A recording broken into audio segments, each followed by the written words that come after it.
Hello everyone, Russell Wright from networkempire.com. I'd like to thank you for making it today. And we're going to move into the actual hands-on training.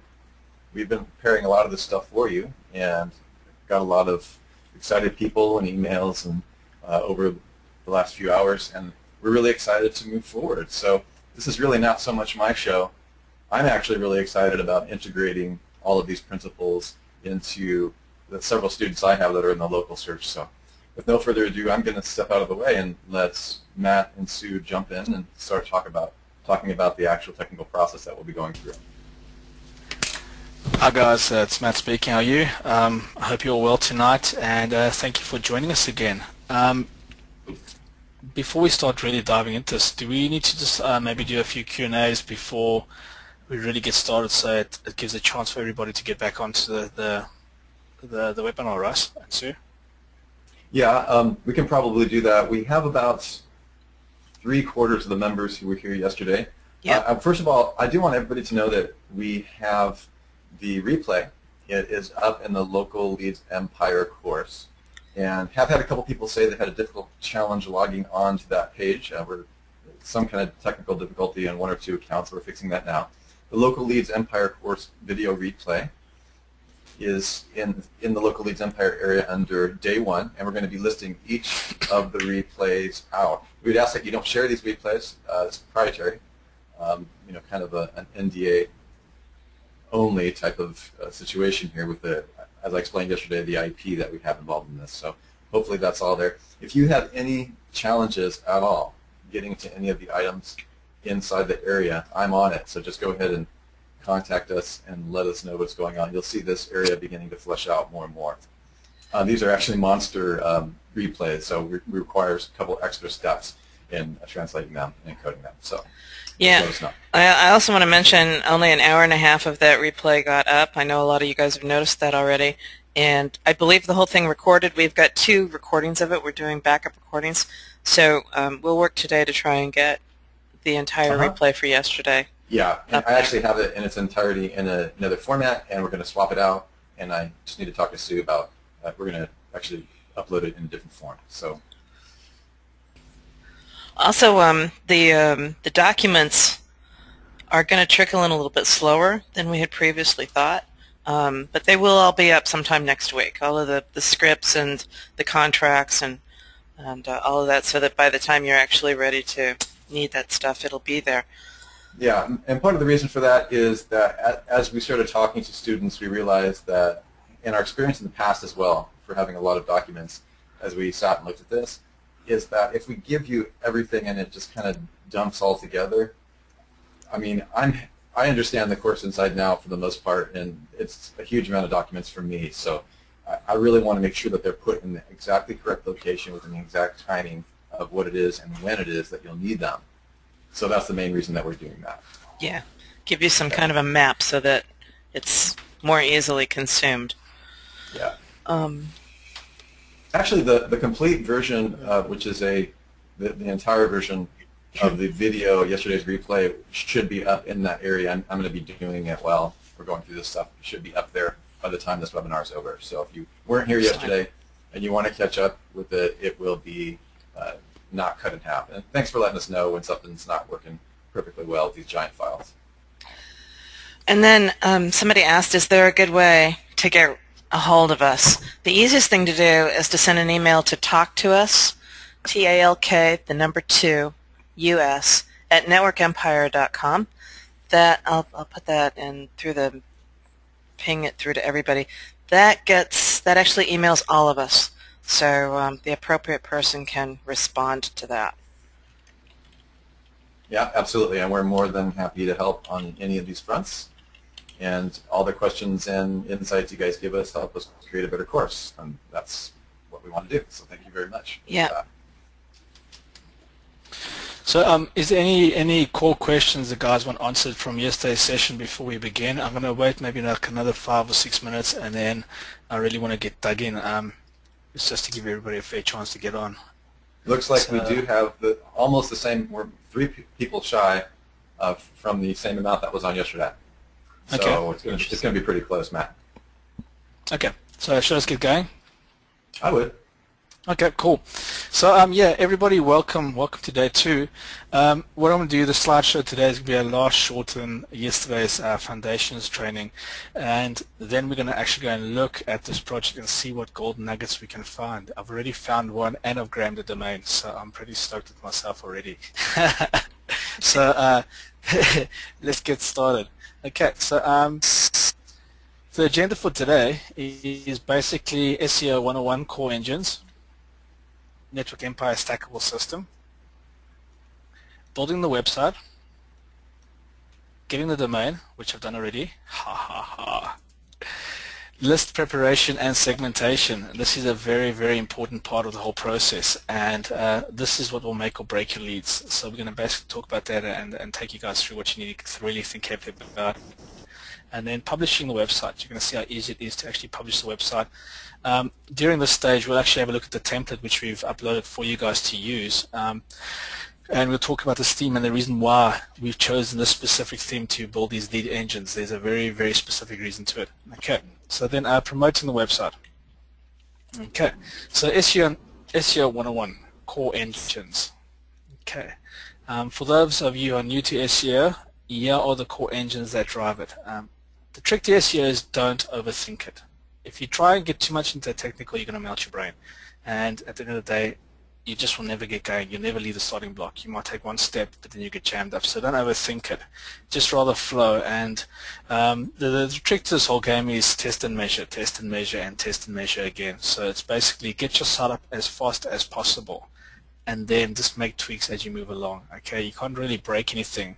The only time things go bad is when you try dodgy things or you try some type of tactic on your primary domain which you've actually not tested and it's a black hat or something and Google doesn't like it. Then you'll get a smack on the wrist. But for the most part, don't overthink it. Just do your basic stuff. And remember, you're building sites for people. The reason why we built DWS, the core reason is for building these lead engine networks and build them on a massive scale so we can actually swallow whole markets. Now DWS manages the bots and all the technical stuff for you, so you don't really have to sweat too much about that anymore.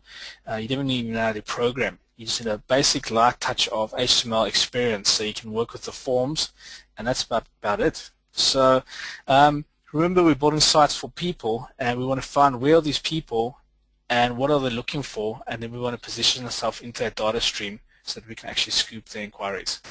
Okay, so SEO is at the middle, and there's so many conversations, and geez, I spent a fortune years ago.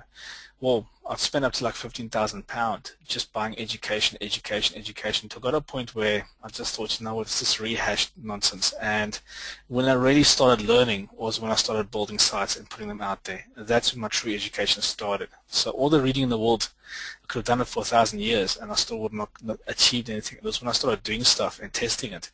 That's when I learned, and my learning accelerated very fast.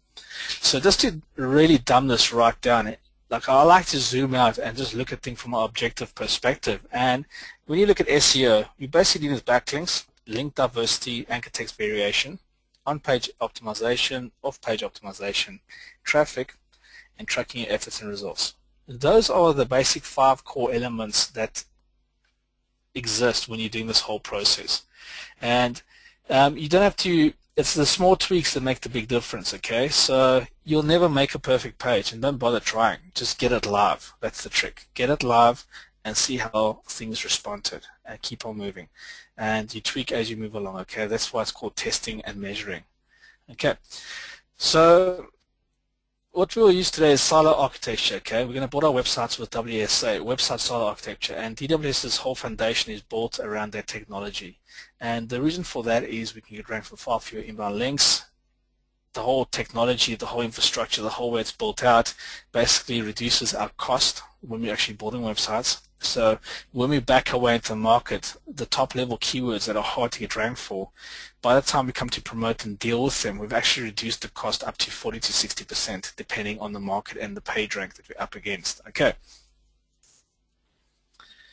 I'm going to use DWS to build out the website. So I'm going to show you how I go about doing this.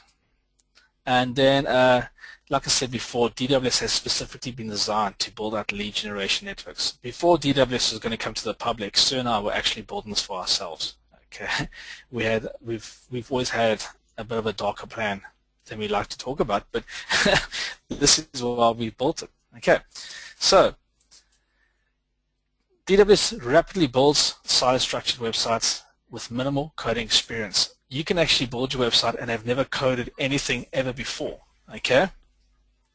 And this is great about the thing. I remember when I started building my websites, I had to go learn PHP, I had to learn ASP, I had to go learn ASP.NET, I had to go learn all these languages just to try and get a dynamic website up. These days, you click a few buttons and it's there.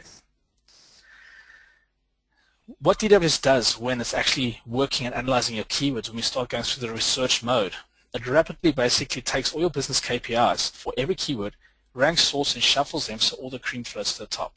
And that's all we're interested in, is the top 20% of keywords that drive a market. The rest of the stuff is noise. And if you want to use it, you can use it contextually, okay? What it does, it keeps track of all our links and the semantic relationships between pages, on-site and off-site. So what that means is the suite actually tracks, measures, and keeps control of absolutely everything. We know exactly what's happening with every moving part when we run in the suite. And with the release of the PKM that's coming out in the next quarter, we're actually going to start seeing some really interesting data coming back. Okay. Now, with the suite, we can build one keyword, or we can build a website with 2,400 plus keyword. Okay. It's a stackable, scalable platform. It merges and moves with whatever you want to do.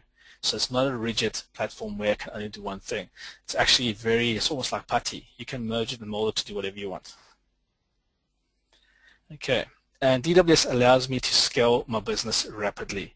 Now, remember last night we spoke about team and technology. I'm going to briefly touch on it again for you guys because I want these points to get instilled into you so you actually understand technology with your business. This is the core part that's very, very important. Okay. So DWS's core principal engine. Okay, this is what we spoke about yesterday. Remember we spoke about niche, mastery, niche, leverage, team, synergy, results. Okay. The whole core engine, everything that's sitting right at the heart of DWS is built around those 6 principles. So mastery is knowing your business basics, putting solid foundations in place to build your business on, and keeping score of the primary business and marketing key performance indicators. Okay, that is the most important thing. That's the very, very first thing you got to do. And DWS starts off. When you put your keywords in, DWS takes that and it actually applies your mastery rules to it. So it's making sure that you are covering your bases. Next, niche is all about marketing. This is developing a strong, unique selling USP, okay?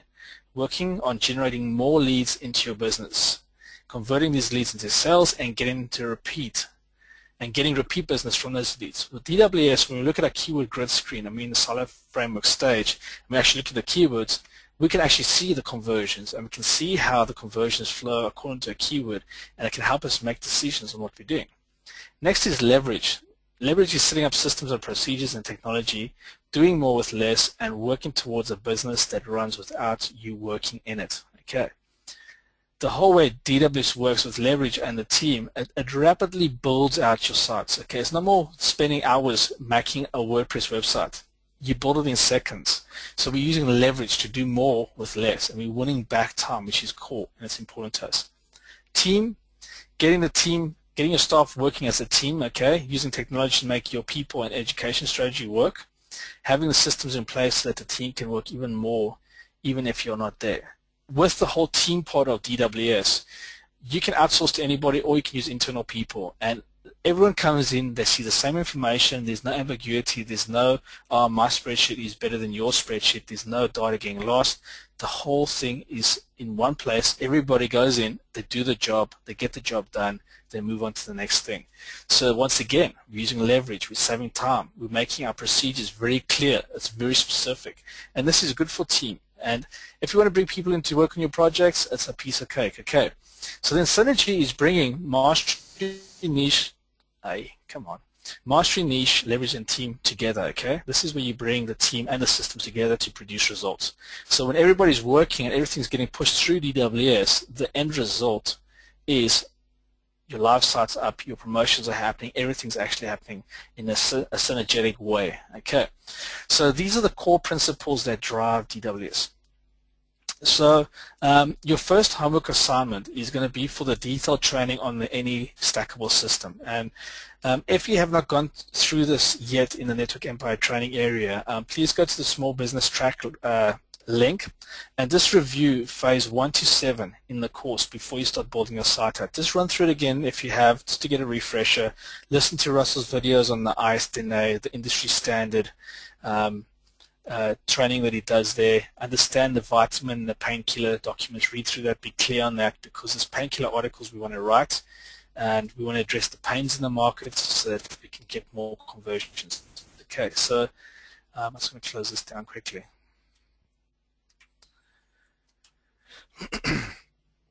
This is where we want to basically start off. Just to refresh your memory, if you've not done it, spend a day or two and just go through that information. Just get clear so that you actually understand the stackable system. It's very, very smart the way it works, and when you understand this, everything becomes easier. Okay, so the next thing we're going to do is we're going to talk about Network Empire's stackable system. And what we got here is a complete business solution. A lot of people have not really grasped exactly how powerful the system is, and today I've spent a bit of time to bring this all together for you. We work on a horizontal plane and we also work on a vertical plane. The vertical plane in our stackable system allows us to work with our business. We can zoom in or we can zoom out. We can actually look at the whole project for all the projects, or we can zoom right down in to actually tweak one keyword with this stackable system. On the horizontal plane with the Network Empire stackable system, we go through the entire process of basically researching the market, finding the pains, building the site, writing the content, publishing the site, getting it live, and then promoting it and broadcasting everywhere. Okay. Now this ties back into our business principles. Okay. So what it does is it gives you a repeatable, stackable process you can repeat every time and you can master. Okay, it's something you learn the same process and you master it. When you master it, you outsource it and you start working your way out of the business. Okay, so mastery. Number 2, the DW Score Principal Engine. Your lead engine plan is built on a strong business foundation which is used to check all your data. Number 3, DWS Production Engine. Niche, leverage, and team. You have the ability to manage multiple projects simultaneously as well as your team members. Okay. 4, synergy. DWS Promotion Engine. You everywhere now. Okay. Those 4 core engine blocks is what you have driving the whole lead engine. Okay. This is what's going to be driving the whole thing. If you don't use DWS, I strongly recommend you do. I'm not just punting this tool for the sake of selling it to you. We spent 2 years developing this, and we've taken all our thoughts, all our IP, everything, we've put it into this thing, and we created the stackable system. It's taken us years to get this whole thing to work the way it's working now, and it's really, really sweet. Okay, so what we're going to do today is we're going to build the website, and then we're going to publish it. So what you're basically going to do is you want to take a notepad and write down all the services that you've done in yesterday. Okay. So if you did the snooper method and you found out what's going on, how it all works, you want to do that. You want to identify lead partners, so you can go to yale.com and do a search for targeted keyword and locale. You can go to Google and look at the top 10 websites. What you want to try and do is find how many businesses do the services in your local area and look up to about 100-mile radius. But I even think 100 miles is a bit far. On average, I would say 30-mile radius is typically where your zone would go, okay? And I've basically got a sneak preview of the prospector file. Okay, I'm just going to preview this quickly, and I'll show you what's going to be coming to you basically over the next few days. With the prospector, this is what it looks like. It's basically a tool. I'm just going to zoom into this so we can actually look at it nicely. Okay. What this does is the prospector basically allows you to import data if you're using certain kinds of tools. We give you all the templates that you need over there. You can just fill in the gaps into the right columns and import it in as a CSV file. But basically, on this demonstration here with the prospector, we've imported in businesses, which we got from Yale.com.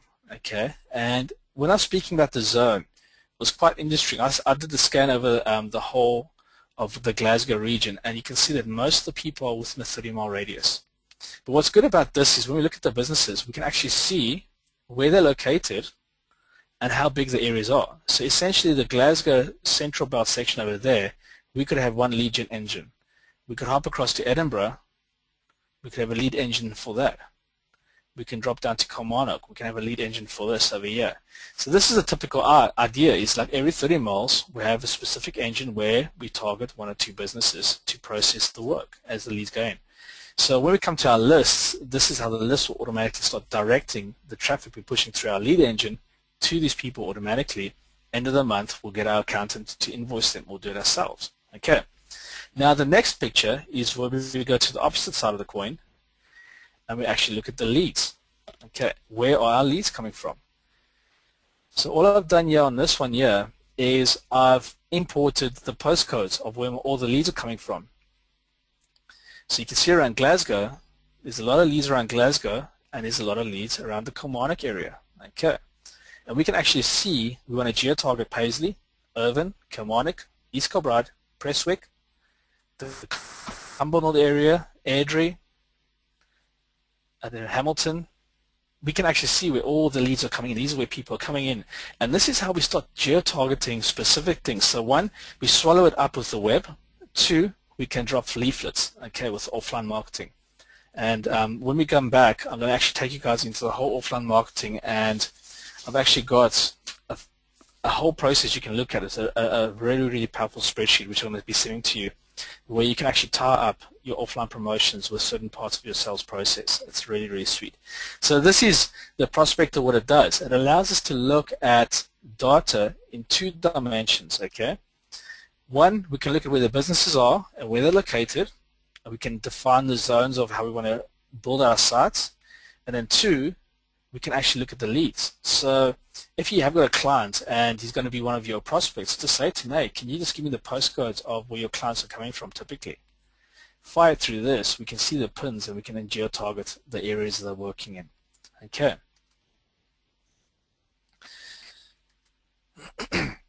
So this is where we're going to identify where the lead partners are and where the prospects are typically coming from. So if you don't have leads yet, you'll get that information, and this is how we're going to really zoom right in and focus our efforts where the people are. Okay. So typically what today we're going to do is we're going to go to our favorite keyword tool.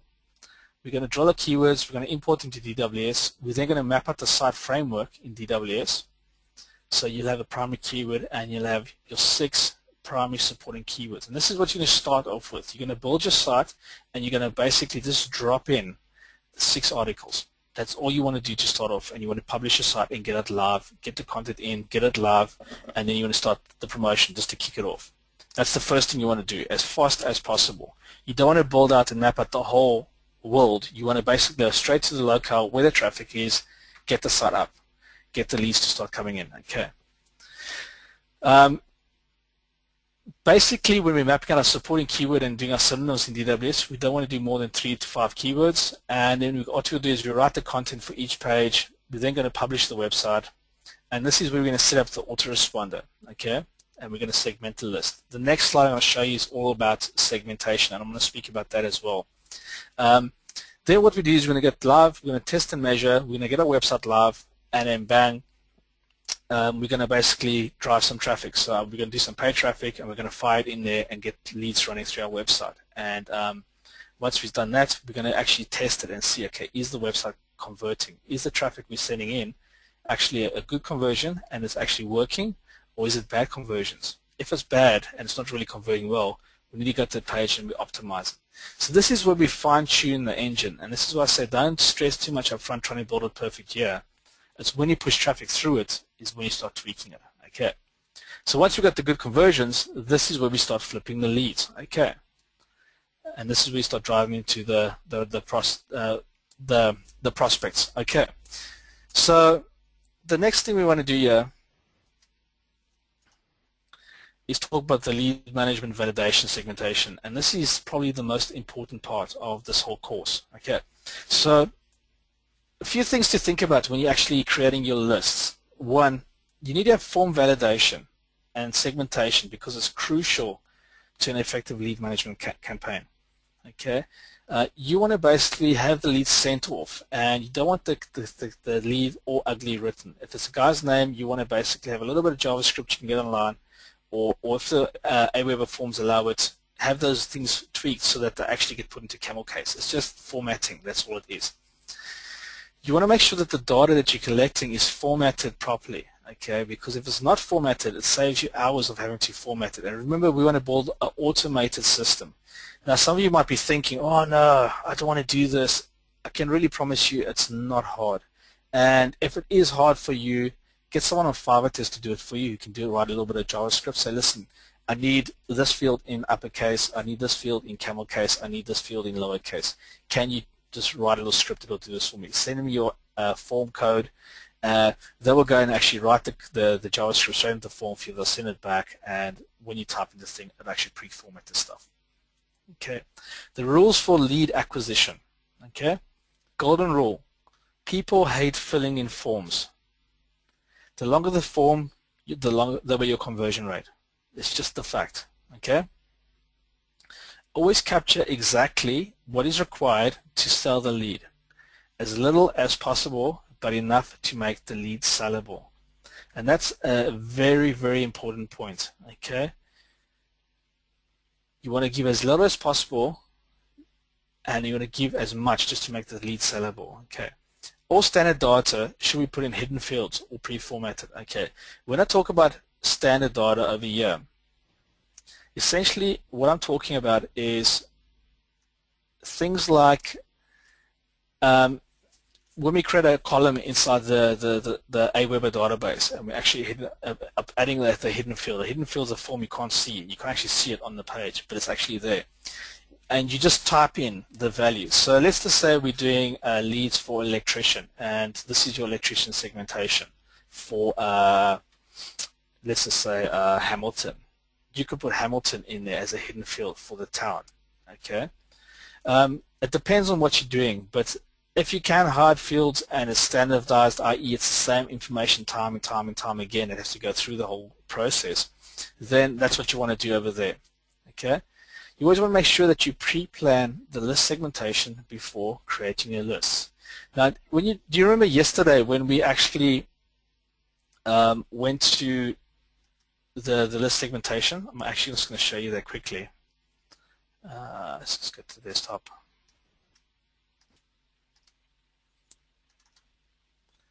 Okay.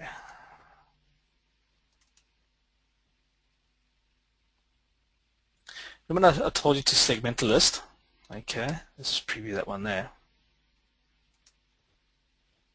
Essentially what you've done here, that's the one before it. Yeah, that one.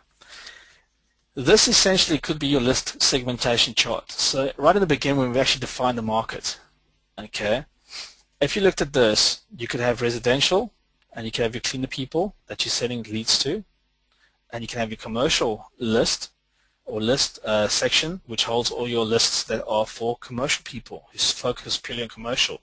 And as people come in with cleaning requests, that list will then automatically send the lead to the person that you're dealing with, who's buying the leads. Okay, so you'll have an email that it redirects the lead to straight away, and you blind copy yourself in if you want to, or send it to a Google email account, or set up an email account on your server that's specific for that. So you've always got a backup of the leads as they're coming in.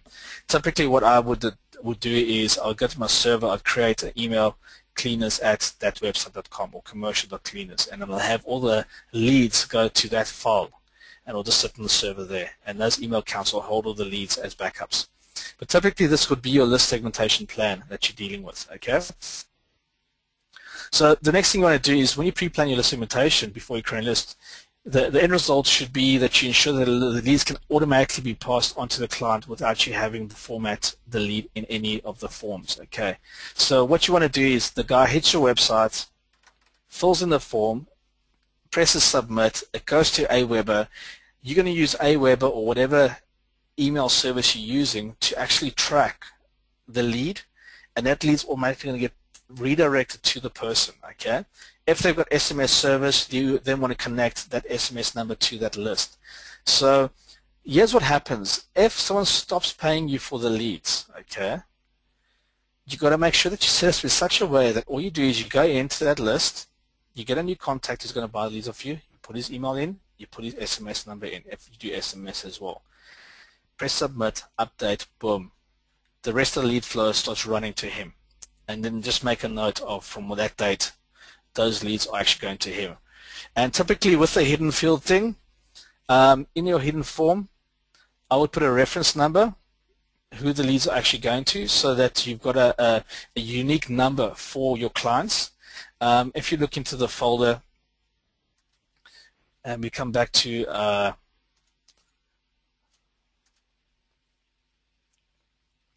scripts and contracts, the business tracker, this spreadsheet over here, this is where you keep track of your clients.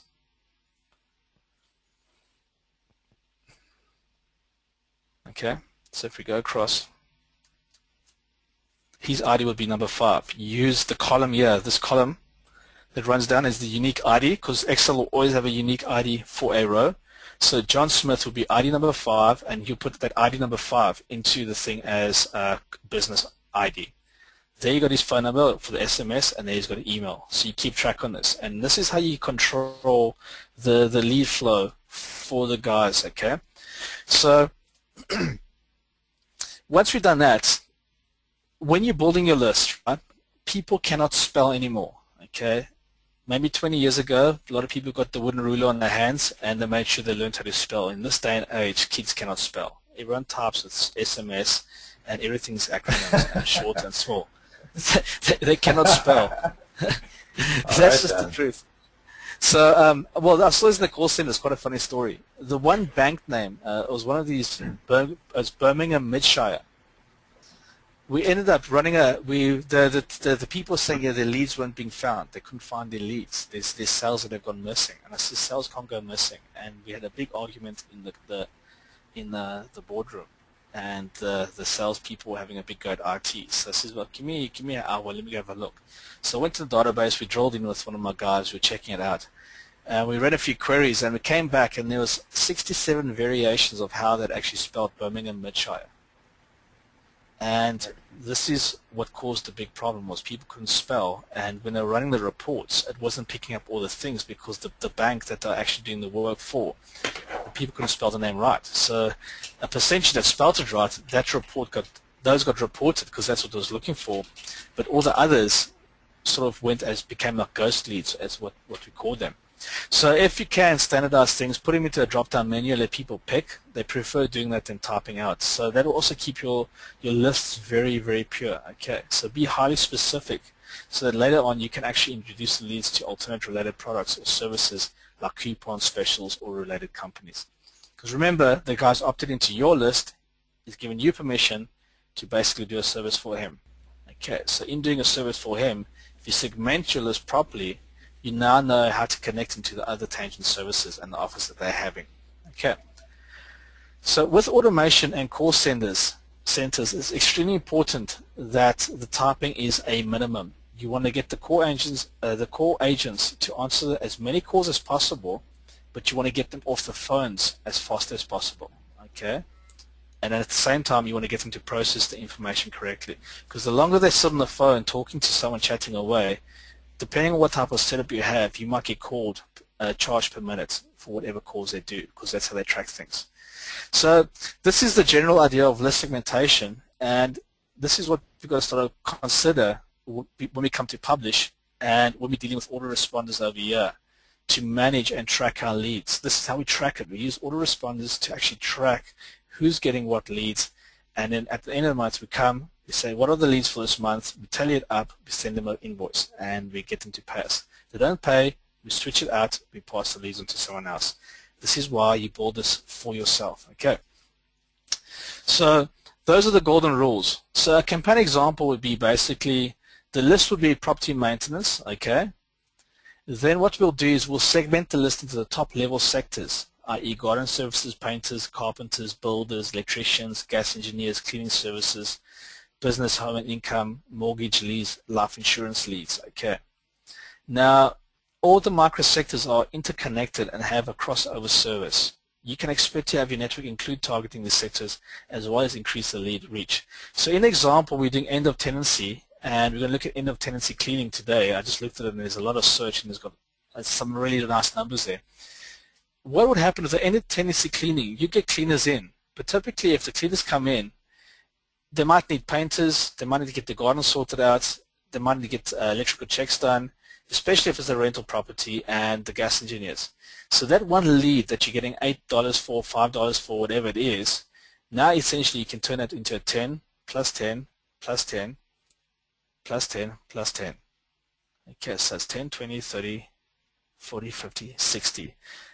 You're targeting an $8 lead and you're switching it out to become an $80 lead. Okay, and just by doing this, it's simply just the way how you format it and you communicate with the guys. So the lead comes in, your autoresponder sees it comes in off the cleaning services, and as soon as it does that, it pings them a pre-formatted letter back to these guys. Hey, we've got guys that are giving these offers. Boom, boom, boom, links to all these guys. Would you like to have them contact you? If so, please let us know. And then you just interconnect the forms and you make it automatically run. You can get really, really complex. I'm not going to get into that right now because I don't want to confuse you guys. But if you've got your list segmented, in even more advanced trainings we can do it later on, or if you want to have some consultation done, I can show you how to interconnect one list into another list and have it sort of loop as they spin things out. There's a lot of things you can actually do, okay, with that. Now, but what another thing you have to do is when people come in, if they're coming through gas engineers and stuff and electrical type of stuff that's almost regulated, one field you might want to consider putting into your forms is when was your last electrical check done or last safety check done. Your family's health is very important. Your tenant's health is very important, and if it's not been done, you can basically get jailed. You can use like a fear factor, and the guy can actually just key in a date. And if it's less than whatever the regulation date is, you can actually have that form ping the guy back and say, look, would you like to have an engineer come out and check your stuff as well for you? So if you think through the process of what's going on in the industry, the market, you can actually really expand it out. So I know you'll get some things. You might get guys who are just doing laundry, like laundry, washing clothes. That's the business, and they want to come and do it all. There's not really much that you can do there. So then that's when you'd actually do like a friends and family coupon. Invite your friends and get their names onto your list so you can ping your service to them. So you got to look at the market and step away from it and then see, okay, who's the moving parts that are connected around it, and then you segment your list around it in that way. Okay, so that's the slide presentations. Before I jump into building the site out, do you have any questions on this, guys, with what I've spoken to you about over here before we commence? Oh, yes. Take 10 minutes. So to back up a little bit. Up to which slide? Don't worry about the slides just yet, but this question was asked a little while ago. When you first get the site to a good conversion status, do you ever have to scrap the project because you can't get the conversions high enough to justify moving forward? Is there a failure rate with the process? How much money do you throw at it in the test? But there's several questions. I'll just stop right there and we'll come back to the others.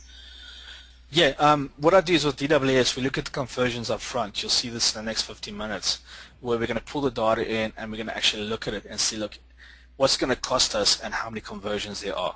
Okay.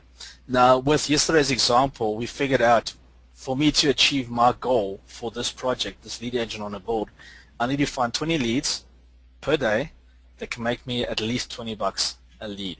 If I can't get $20 and I can only get $10, then I need 40 leads a day to meet my targets. So I know already roughly what my targets are. Now I need to go look at the sectors and see how I can squeeze that out of those sectors. And when we pull the data into DWS, it'll become very clear what's actually viable. Yeah, and that's one aspect of it. The other aspect that I'll throw in is that we have, in the stackable system, we have the painkiller method very particularly because if you don't understand the pain in the market, your conversions can be cut in half. And you can study from some of my mentors and associates out there, Dr. Glenn Livingston, Perry Marshall, all these other folks, they'll tell you the same thing. If you're just in a white paper state of mind, you're not going to convert. If you understand the pain in the market, and this is what we teach you actually in the painkiller modules, you have to understand the pain in the market and your headline, and Dr. Livingston teaches the same thing. If you actually find the pain, extract it, put it on a grid, and you use that as your headline, your conversions can sometimes go up 1,000%. And so that's why you can see how complex it is to teach when it comes to conversion. Because I have seen people scrap campaigns simply because their pages and their conversions suck. So what you really want to do is you do the projections like Mac's going to show you, and in advanced modules and of course other courses that we have and the rest, conversion is everything, and the way you position the page. This is one of the greatest kept secrets in the conversion industry, is a page that that works, while your other competitors and other people in the field have pages that suck. Because once you figure out what that is, you're going to use that again and again, and your conversion rate is going to match the projection on Domain Web Studio. So again, we get into that in more advanced courses. We also have tips and techniques. For example, I have sites where the user doesn't even need to add their email and name because it's done for them, and they just have to click submit. There's these things that can increase. So it's basically several percentages of different things that increase your conversion way above and beyond the edge of your competition. Okay. Thanks. Yeah, and another point to think about, you guys, is every page we build into our structure, i.e. our framework, that essentially is going to become a campaign. And if that keyword that we're putting in is not going to convert and it's not worth our time or money investing into it, then we don't want to put it in. So when you see when I map things out, I'm only looking for stuff that's got conversion, and I know that I can nail pretty quickly. And page rank plays a big part in it. So when you come to this part here, by the time you've gone through the process, where's my little highlighter thing? I actually like that. When we go through this process over here, okay, once we've done that step over there, by that time we should have actually eliminated a lot of the variables that can cause us to fail. Okay, when we come to write the content and we use the pain method that Russell has told us, we've focused and concentrated on it. That's why it's a stackable system. You do one thing at a time, you think about it, you move on to the next one when you're done. So when you finish the one job, it's done properly, you move on to the next one. Do it properly, move on to the next one. Everything stacks and balls on top of each other. Okay, so when we get to test and measure, you could even go do pay-per-click, right? And there's many ways you can test. You can actually just go take and say you're looking for 100 clicks, and you bid low enough to be on position 6 or 7, and you just look at the impressions. How much impressions is actually coming there? So you're not actually spending much money. If the impressions are good, you can actually push yourself up forward and actually generate leads and start pushing them to the business that you got. But everything's taking it one step at a time, and everyone always wants to rush to the end. Yeah, let's go. But it's the small things up front that make the big results at the end. So do each step. This is what I recommend to do each step, and it's going to basically make you money and not actually cost you money. Okay. Okay. You ready for the next question? Yep. All right. How much paid advertising money do you put toward one of these during the testing phase? If I look at something like debt, for example, I love talking about the debt market. It's such an insane market because there's so much pain tied with it. But it's the guys are throwing, the corporates have actually blanketed that market. I've seen things where pay-per-clicks are like £50. And I'll show you some examples where it's like £50 a click. One click's £50. Boom. Thank you very much. They've just made it impossible for guys to sort of get in there. And when it's like that, then you want to sort of go to the CPA networks. You want to jump across and drive stuff to CPA offers. And the thing that we're using is also brilliant for that type of stuff. So you don't have to go through Google. Google's not the only entity on the web.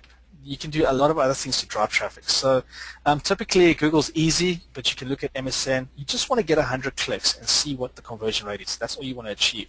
So I typically, if I'm doing a campaign, i.e. look at one page, I would take like $100 and I would say, okay, if I spend this $100, what should I get back? And then I want to make sure that it's good enough over a year to at least get leads back so I can reclaw. So if I can get $20 a lead, I need to get at least 5 sales out of the 100 clicks. What percentage is that? That's like, it's really good. I'm just going to calculate that quick.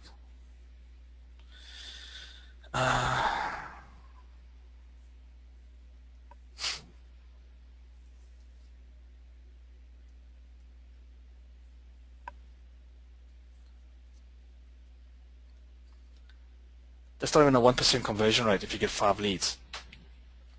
It's like it's very, very low. Five leads out of 100? Yeah. It's 5%. Out of 100, it's 5%. Well, that's pretty good. So you need to get like a 5% conversion then. So you have to tweak it. It's a bit late to my brain's not working right now. But yeah, keep it low and just test and measure. And this is the way you go about doing it. Because once you get the mix right, then you can ramp up. And this is what we're going to do in the traffic part of the course is the ramp up. By that time, you want to have turned all the nuts and bolts tight. You want to make sure it's converting, it's working well, your conversions are acceptable. And then you do the big push and you start ramping up the campaign.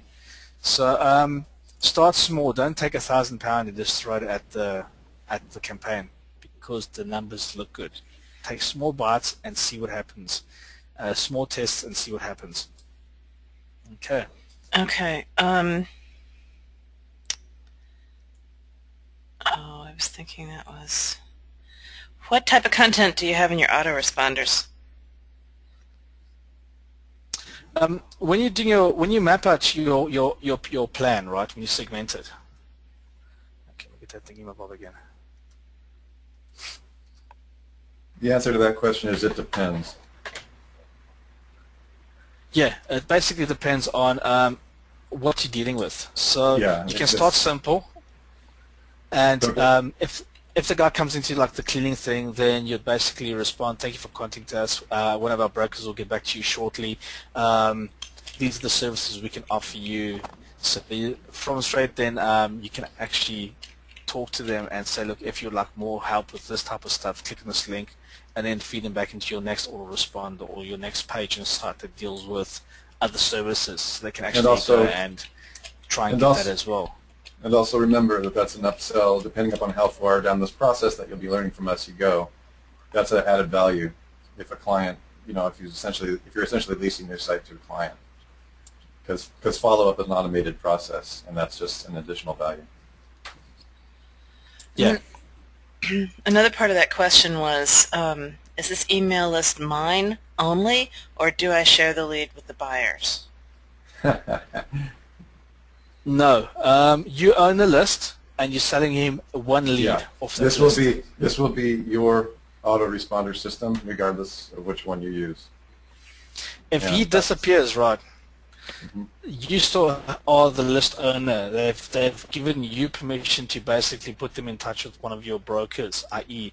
one of your consultants. And these firms that you're working with, that's who you're referring to them as the person who do the work for you. They're one of your consultants or recommended partners. So you own the list, and this is what you want to do. This is the whole point of building a lead engine is you need to keep the list because you can keep on working very smart with it. If you cherish your list and you don't burn it and you work well and you keep an eye on the market or what's going on, and you can even think about it, right? If a painter goes and paints a guy's house, 15 months later, say, look, hey, 15 months ago, this guy painted your house.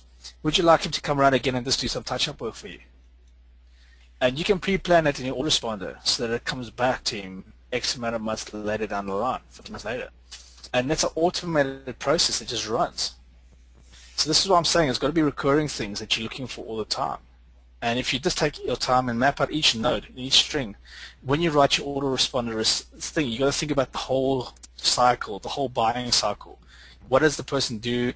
How do you maintain that person? You keep on bringing them back. So once they hit that list and they sign up, that's automatically going to then ping him again in 15 months and say, hey, boom, have you done this? Hey, what about this? What about that? And that's the automated process. Now, as you're building your engines up, you're going to have all these things firing off all the time as you build your network out. So constantly, you're going to have these leads coming in, which is making it £20, £20, £20, £10, £8, and those numbers add up very quickly. So that's how I would go about doing it, to be honest. Okay. I'd keep it very specific to the actual container that it belongs to. Okay. Yeah, I mean, to give you guys an idea, and this is kind of basic and intermediate. I know we have a large spread of different levels of skill sets. The way that Sue and I do it is that we have, unique. I'm just trying to give you an example from a very specific service. As you get to be a large company, you'll have probably your own in-house autoresponder. But if you're using something like Aweber, Aweber and I mean, Aweber is basically one of the more under-optimized aspects of most people's businesses at the beginner's level. And it's the same thing. It's funny because when I got into the corporate world, the autoresponders in-house are also just as badly underestimated and under-optimized. And so what I'm really getting at here is that separate your lists not only by industry, but by topics of interest within that industry. Is it all right if I give an example here, Sue? Or? Sure. Okay. An example would be that you guys are on a list for leads, for local leads interested in local issues. Okay, I could break that down further into local video, and that would be a separate list. I could break that down into other, local Google Plus. Right. And I would not merge those as one list by default. I would separate them. Aweber has, any private autoresponder services doesn't want you to merge lists for their own protection, for double opt-in services and the rest.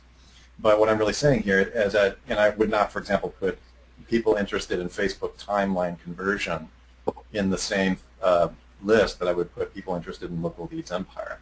I know it seems a lot of you guys may be rolling your eyes and going, well, we know this is basic, but a lot of our, intermediate even folks, they still compile everybody into one gigantic list. And the reality is that you have to really come from the product out, not just the industry out.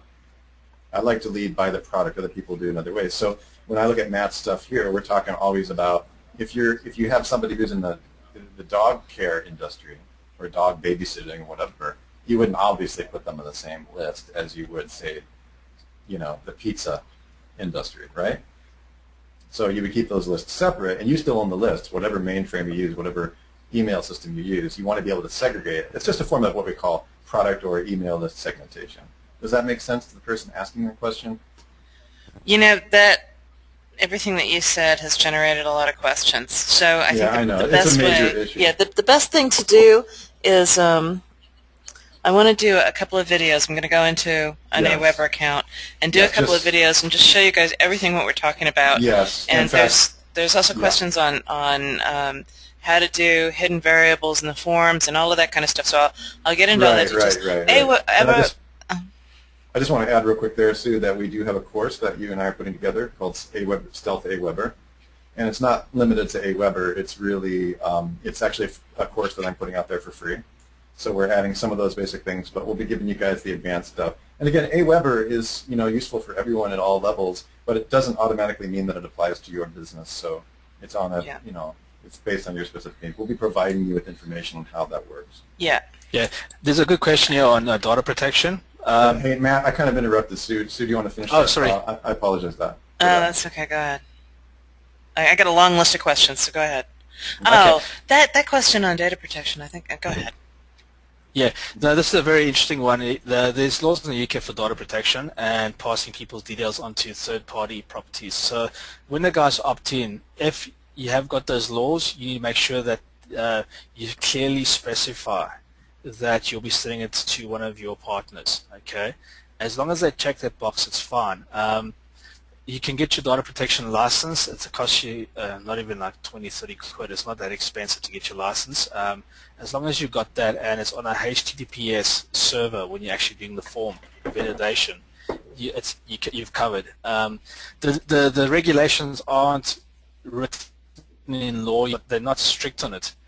But just always protect the data and think carefully about what you're doing, because you don't want to just be passing people's information on randomly.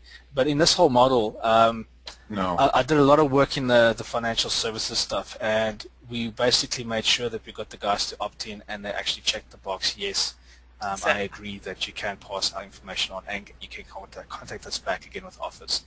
If they don't want it done, they just uncheck that box, and then you know that leads are once off. So this is why segmentation is so good. Yeah, I also want to add, because I just got an email about this.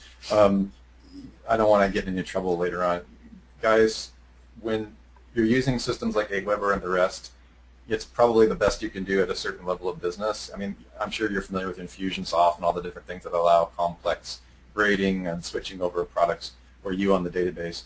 We're not going to get into that so much on this thing. If you're using Aweber, you still technically don't own that lead at the root. I mean, at the database rather, at the root. And Sue can speak to this way better than I can. But there are systems where when you get big enough, you put your own database in-house to deal with email, and you're at a whole other level of business when you're doing that. Just wanted to. Well, you can export from Aweber. Yeah, So- you can do a CSV. I'm just saying in real time the form doesn't connect to your own database, and I hope that you guys know that Aweber stores it on their servers, right? Yeah. So again, you're at another level of business when you start pulling in your own autoresponder systems, and Sue, is really does that for us when we're when we're doing corporate stuff. Yeah, if it's on your own servers, you got to basically get certificates, and you got to make it sure, and you got to have a data protection backup policy. There's a whole bunch of stuff. So major. If you're dealing with credit cards, you're at a whole other level. I just wanted to draw a line in the sand here so that you guys know what's possible. And there's no way you're going to get into that kind of stuff without generating, $100,000 a month or more, really. I mean, that's my recommendation. Sue would probably go, I don't know what you guys would say about Unless that. you have database backgrounds and it's easier for you, I'd say that's probably true. Yeah, or you work in a data center or something. You just have a skill. Okay, sorry about Okay, so major switch to a different topic. Back when we were talking about how much money does it cost to actually get your leads, to vet your page, make sure that everything's cool. One question was, does pay-per-view traffic yield enough targeted traffic to mess with it? it depends on what you're doing. You might find that PPVs don't even give you anything in your locale. It's just not working. So this is why you still got to. We're going to give you all the resources, but start at Google and then work your way back. If it's too expensive at Google, then go down to MSN and have a look. But typically, we want to swallow the market whole. We're going to approach it from a whole bunch of different ways. Yeah, and don't get me started on PPV. Not on this call. We'll hijack the whole call. But yeah, you wanna basically, if you're doing paid traffic and stuff, just have a look at it and check it out, because there's traffic to be get. You can buy traffic anywhere and you can do anything, but it depends on the service that you're dealing with. Okay, if you're selling basically if you're selling antivirus spyware cleaners, you can basically just blast the web because everybody's affected by it. But when we're talking about a particular service and a locale, in the US it might be different, but in the UK, that the CPA networks and those kind of things, they have got some reach, but it might not be much. But you know what? Every bit of traffic you push through your site does count, and all we want to do is reach those goals that we want to get to. Okay, so then there's another question, which actually, as I was typing the answer, I found it was really interesting. Which is better, to wait a month to bill a client or to pay as you go? And the fascinating thing, my initial response was, bill once a month, like don't nickel and dime these people, and don't spend all of your time billing. But then as I thought about it, I realized there's some leads for really big ticket items, like in the hundreds of dollars, and those I would do a bill as I go. I'd figure out an automated way so that I got my cash in hand as I pass that lead or that sale over. Yeah, and I agree, Sue. And I also want to add here, because it's almost as if I can feel what everybody on the call is thinking based on how much money they do or don't have to invest in starting a business. It's like one of the things that I would suggest is that you take an assessment. If you have money to start running this business and setting it up, even if you're staying with clients right now, that's going to be a deciding factor. And like, for example, I have somebody who went to an investor who got this type of business up and running. And Sue and I, did some work with him in Chicago. And, basically he got an investor to start capitalizing and got into the leads industry with one of his clients. That's what happened. That he was implementing the systems similar to this, but not anywhere near as advanced as what we're showing you. At the end of the day, the client just said, okay, I get what you're doing. And he was able to sell this stuff back to him. So he switched from client to JV. So there's different things that you can do that are more about business savvy. The main thing you got to decide is, like, how much money do you have? Obviously, if you have zero capital to start building sites, and the rest, you don't want to. You want to keep the checks coming in from clients. There's a couple questions I got on this yesterday. So, like, in other words, I really have to say, to be clear, don't quit your day job if you don't have any money to invest in building your lead database. You have to have enough money to kick start it, but that's a whole other course on how to launch your business, and we will give you some insights on how that can be done. But again, keep in mind that it completely depends on your particular situation that you have to assess. Yeah, exactly. So we got another interesting question, which is, so essentially two parties could be contacting the same lead for follow-up. Then your customer's not buying a lead, just the opportunity. I'll let you speak to that. I wouldn't basically line up 5 guys and then send the same client to 5 different people and having fun by 5 different people and have them each pay you X amount of money. You can do it if you got a brass neck. I know somebody who does that. But it's a game of turn and burn. If you notice, if you work in a locale and the word gets around, because everyone will sit in the pub and have a chat. Oh, I get leads from this guy. I'm at the cruise. Oh, me too. Oh, okay. And they're all talking about exactly. Also, similar businesses. Yeah, it's the quality of the lead too. I learned this a long time ago. You know, it's like there are qualities of leads, and leads that are being overly contacted render lower results. So that's why, you know, some of the folks I mentioned yesterday that I worked with in the past, we broke them down into the quality of leads based on what they purchased, how hot they were, and the rest. And that's beyond the scope of this particular segment. But again, keep in mind, remember, if you provide burned lists to your clients, then it can come back at you. So, however, you can provide that person with more than one opportunity. Absolutely. So you know, there's a lot of things. For example, if somebody's renovating their house, they're probably going to need either somebody to help them out, a handyman, or they're going to need some equipment, or they're going to need a dumpster, or they're going to need blah, blah, blah. So there isn't any reason why you can't provide them opportunities. Yes, I prefer that model. I prefer the model because then you're only helping. You're not, you know, sending them to the same type of thing. And again, that's on Matt's previous list. What is the pain that a particular type of event or situation is creating? And what are the various organizations, services, or associations that are going to be contacted when that uncomfortable event goes down? And if you already have all those keywords and you start to own those markets and those positions, which is far easier than many of you on this call would believe, then you can actually start to contact, you know, provide your lead list with those resources. And that's really what you're doing from that perspective. So it gets pretty cool when you start to see how to, you know, just keep in balance, not burn your list, not do the churn and burn. Because there's some I went to Leads Con in Vegas, and I got to see and watch some of the things going down, and it's just mind-blowing how many times your and my name is passed around to thousands of people.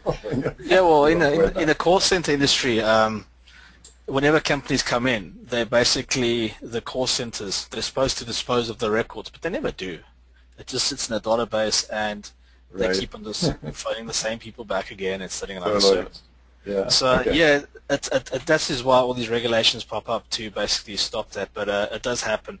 But essentially, you're coming from a different point of view. You're wanting to have repeat business from these customers. So as soon as you get them, you want to give them the best service available. You want to answer all their problems, and you want to put them in connection with the right people in the area.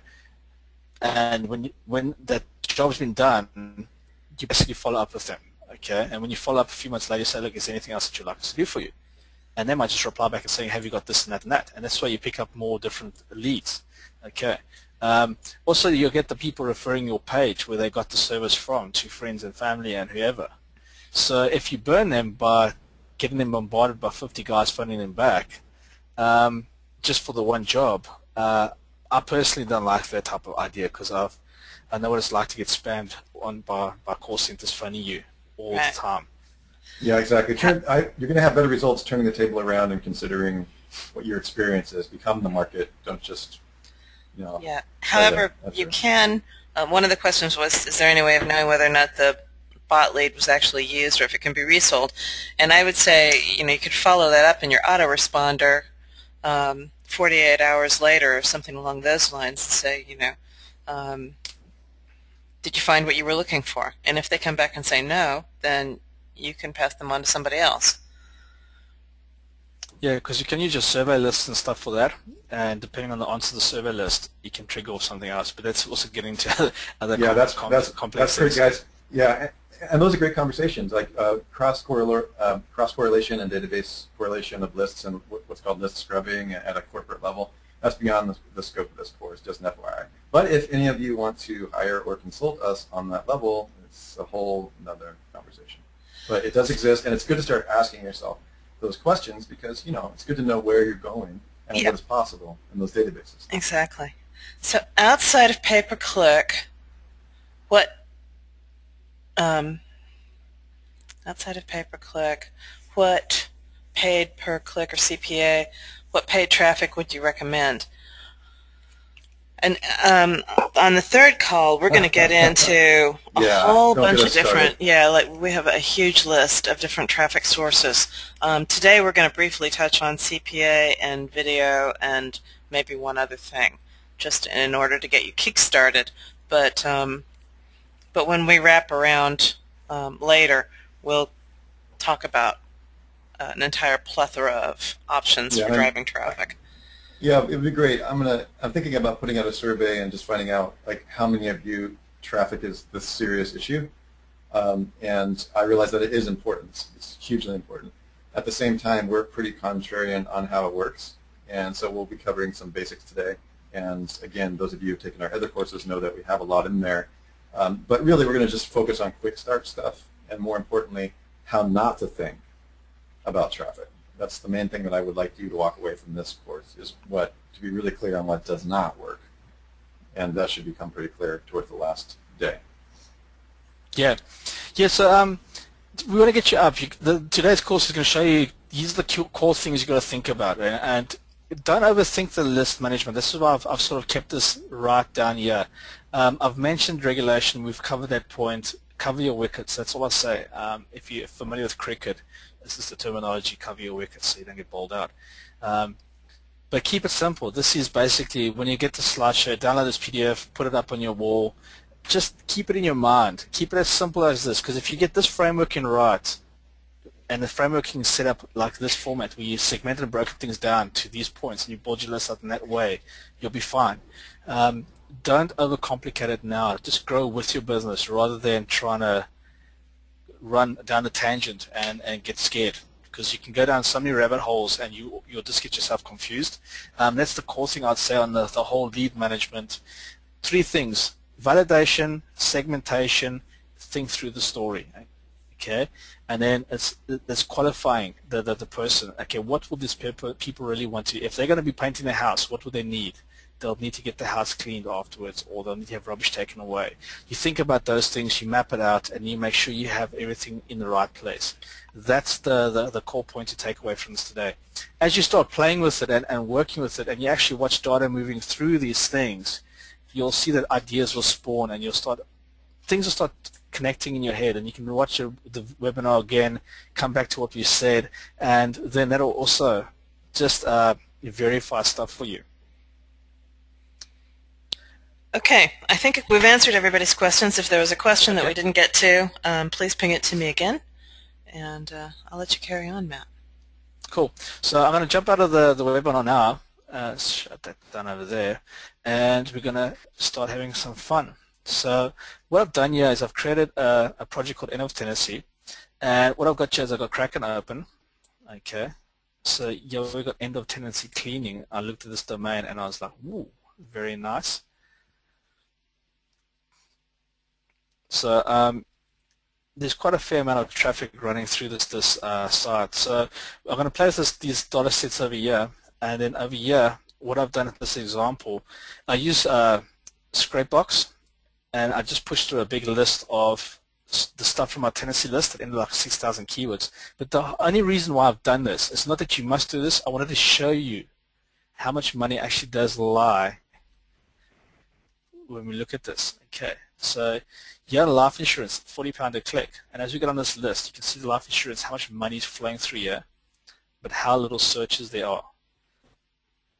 What happened there? Okay, landlord insurance, 1,627 searches a day, 390,000 competing pages, phrase and match, £21 million market. I will be talking about that. Okay, so that's something that's going to go into my story.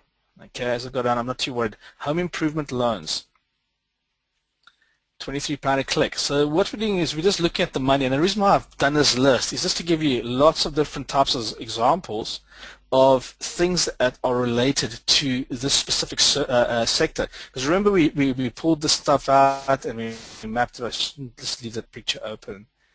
I'm going to keep on referring back to it. So I apologize for jumping back.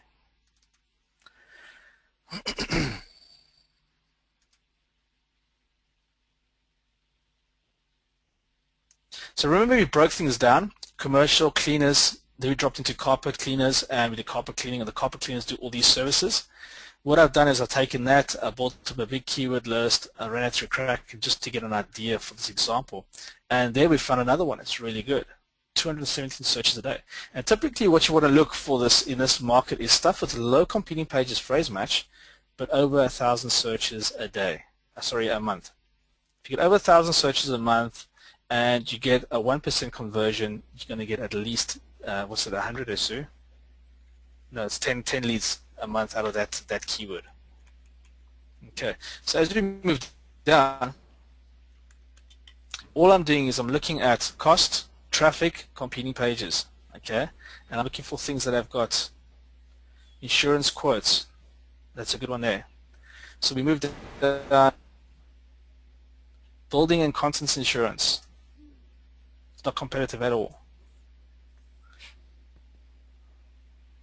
I'm definitely working in the wrong country.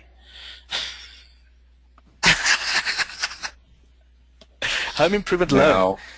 Like, can you see what I'm talking about here, guys? £16 a click. I'm going to go ahead and just interject here because, Matt, we need to not assume that everybody understands the tool that you're in right now, and this is a tool that we built and is available separately. I just want to make sure that they understand what TSMV is, and because there are people in this course that have never been exposed to our data. Oh, sure, okay. Well, at this point, I wasn't talking about the tools for Perfect. What I just wanted to do, I'll come back to what Kraken does.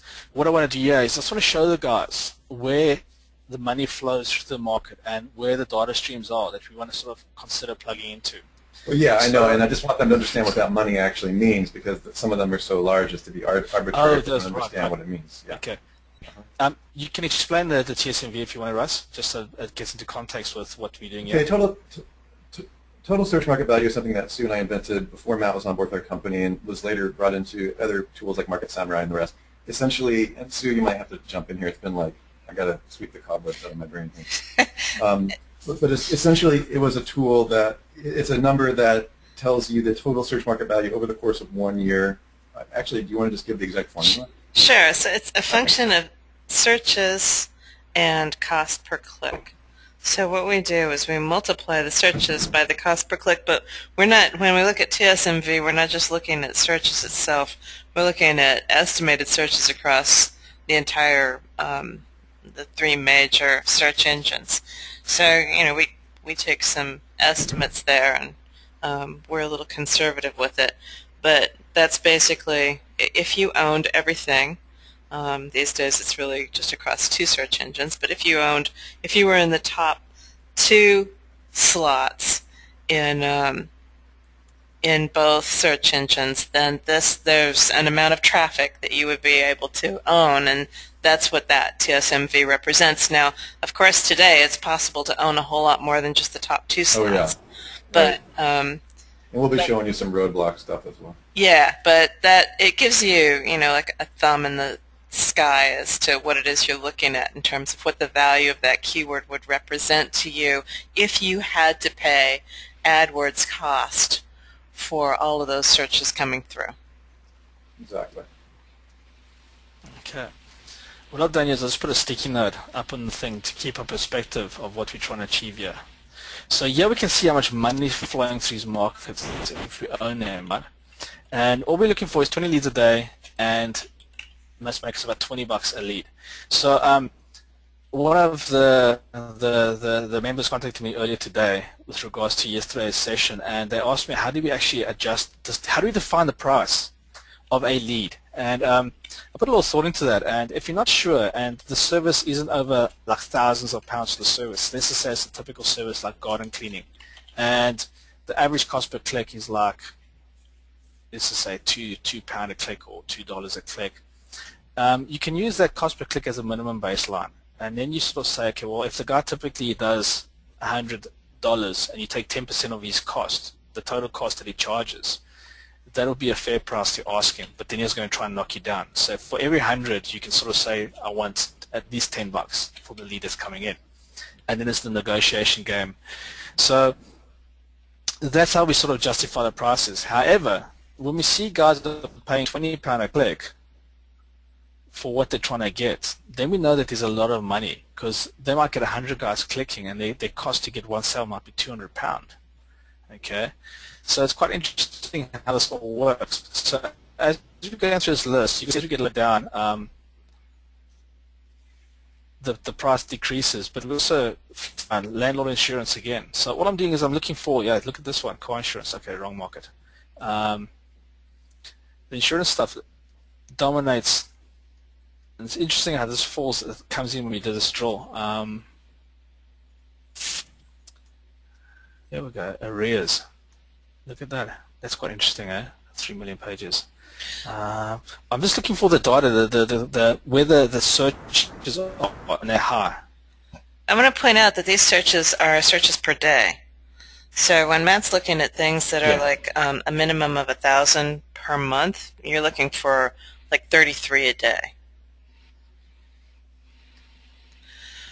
There's also there's a couple of questions while Matt's looking through this. And one is, why are we looking at the broad and not at the local at this point? And that's because local keywords are keywords with the locale attached.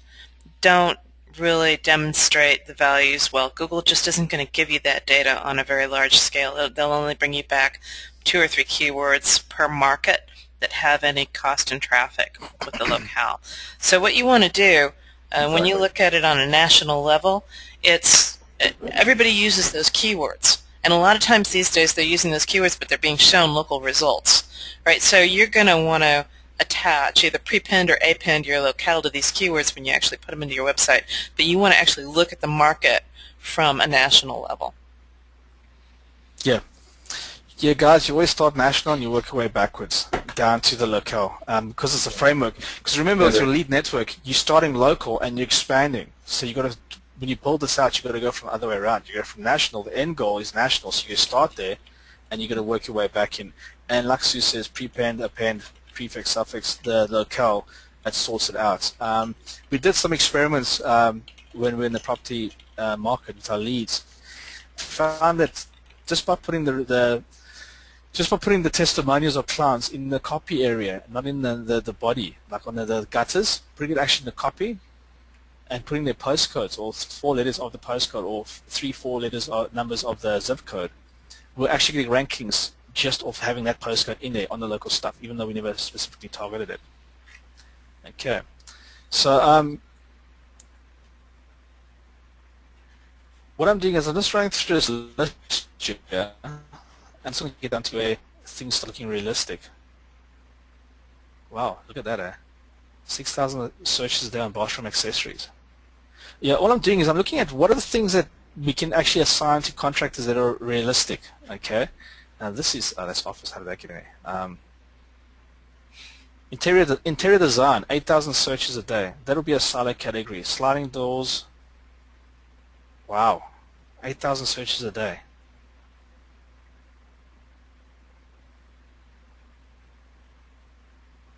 Electricians are searched for 6,000 times a day in the UK. That's insane, eh? Look at those numbers. You're looking at the top of the verticals with this.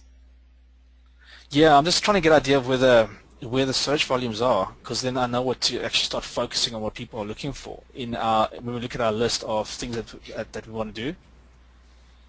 Out of these lists, where would we build out first? So at the end of tendency, I'm just going to get a feel. I'm just having a look here, seeing what we got. Okay, garage, car insurance, patio doors. Because when you think like patio doors and all this kind of stuff, this is people wanting to do maintenance on their property. They're looking at changing something or putting something new in. Those are the 2 things we're sort of looking at. Kitchen sinks. Wow, look at that one. That is a smoker. Look at that. You can tie it straight to a plumber. 3,616 searches a day. It's got over £1 per click. 64,800 pages. So I will say thank you very much. And I'm just going to actually check this idea into my notepad.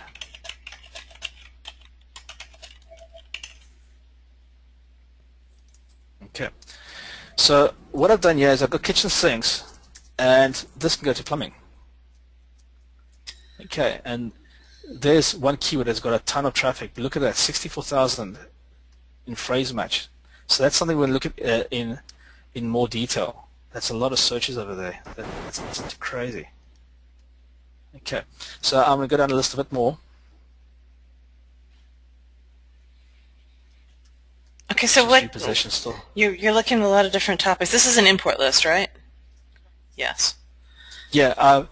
What I've done is I've taken the tangent markers. I've just thrown it through. I just want to see what's sort of got low competing pages, high search volume, and high cost per click. Right. You know, I'm just going to jump in here for a second because I've noticed a learning gap issue here. Many of you in this course have not been trained on Kraken, and some of you don't even know what it is or where he is, and I actually see that as a challenge. So in this particular module, I think Sue has 2 really excellent training videos on Kraken in general, and it's not to sell you guys the tool, it's just that we actually had to design a tool to be able to do this. So let me interject just quickly here. Kraken is a vertical online market analysis tool that's not a keyword tool. It actually researches markets at a high level. And and somebody asked the correct question, which is a good question, is why the heck are you up there in the clouds when, you know, I'm electrician, Wisconsin Dells, Wisconsin, zip code 534, you know, 8394. The reason for that is that in the process of data normalization, which you cannot do by hand, that means just normalizing data and finding out how to swallow your market whole, how to grab every keyword in the locale, how to find out what the pains and the interests are, and the uncomfortable markets that are going to become headlines and title tags and all the other things. We've discovered through the years and built $1 million software in order to do it. It's better to start at the top and then find out what children exist in that cloud. Does that make sense? And we actually designed a tool to do it, and it's incredibly cool. So cool, in fact, that it's been very difficult to teach directly. It's an expensive tool. But it's how we actually think, and we're actually going to be showing you how to pull in these basic concepts and do that. So what Matt's doing now, he's highly trained on the use of Kraken, and I actually see that as just a bit of a learning gap. So don't worry about not understanding everything that's happening here. Just know that this will all come back down to the local level, because remember that all you have to do is tack on your local level on patios, you know, on whatever these things that he's kind of doing advanced research. There's a lot of stuff going on in his head here. You can just tack on the local, Sue calls it tumbling. We can actually add the local stuff to this area and find out what's going on there. Yeah, so let me just jump in here for a second because, sure. For example, what you're looking at, like right now he's got hardwood floors. Can you just sit on the Kraken screen for a second, Matt? So you got hardwood floors at just over 1 million pages, and you've got patio slabs at 100,000 pages, right?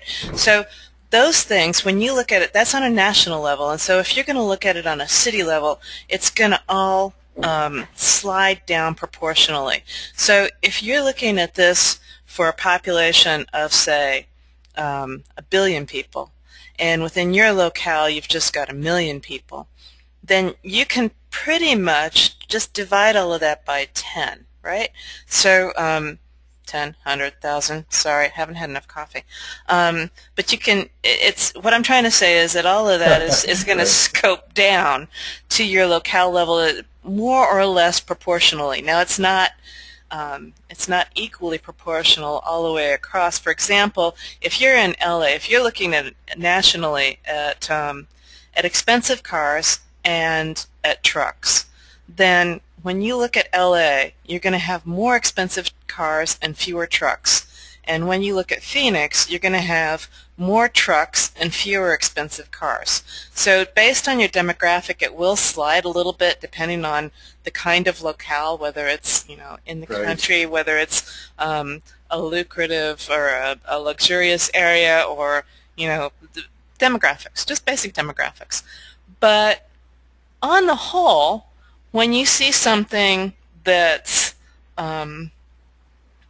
a golden star kind of a niche type of a thing where you've got low competing pages to a high cost per click and a lot of searches on a national level, it's going to be probably the same thing on your local level. Oh yeah, right. Uh-huh.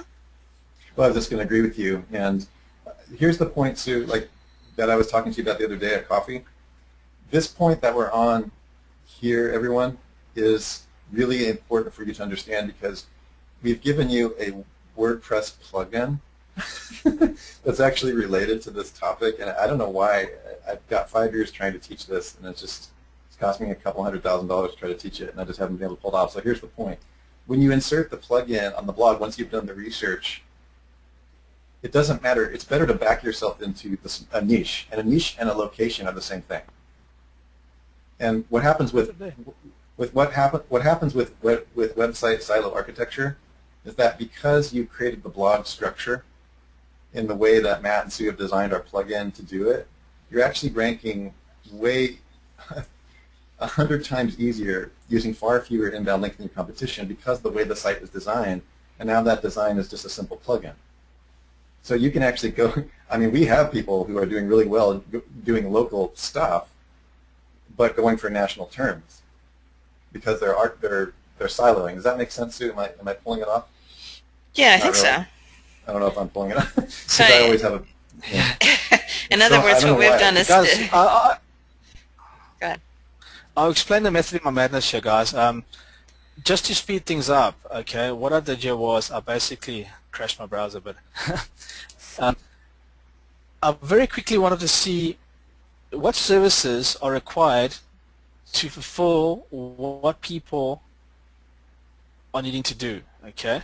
And what people are looking for here are kitchen sinks, boilers, patio sets, landscaping plants, bioflow doors, building toys, replacement doors, decking lights, patio slabs, solid oak flooring, and then building insulation. So out of the majority of the stuff that is come back from this list, it's all maintenance and upgrade stuff, which is very interesting because that's what Sue said yesterday. She made a note about this. So I've just grabbed a short list here, and based on where we are in this current environment, the reason why I just did this quick SWOT test to sort of see what's going on, it's just like a little swab, checked it, what's going on. Most of the searches are maintenance. So thinking about that, with our project in mind, I'm going to keep that in the back of my mind. That's the reason why I just went through that process. I don't want to confuse you guys. It was purely just to demonstrate two things. One, I've just had a look to see what people are looking for. Because remember on yesterday's slides, one of the main points was, what do people want? Where is their interest? What are they looking for? Because we've got to find what those people are looking for to get them to actually, how can I say this, to get them to fill in the form. So if you look at this, right, and this tells us that most of the guys are wanting things put in, okay? So probably the buying process is they're going to basically do their research online. They're probably going to buy their goods at the hardware shop. Then they're going to basically look for someone to install it. And when I look at installation, this is where we basically got to tap into where these guys are locally. Okay. So you've got quite a diverse set of stuff here. You've got kitchen sinks, you've got combi boilers, and you've got patio sets. Now you're looking at this from the perspective of the landlord. I just wanted to go online and see where the people actually what they're searching for. For the landlords, it's pretty basic, but I'm trying to cover two things. We're dealing with one thing there, but it's also for guys who wanted to start building leads and they've got no idea where to start. I'm sort of going right to the beginning. Yeah, I know how well trained you are, and I'm just saying that for beginners, I'm gonna be the one ending up filling in the gaps between the market research and the keyword research, which is what you combined here. And so I just want to break that down.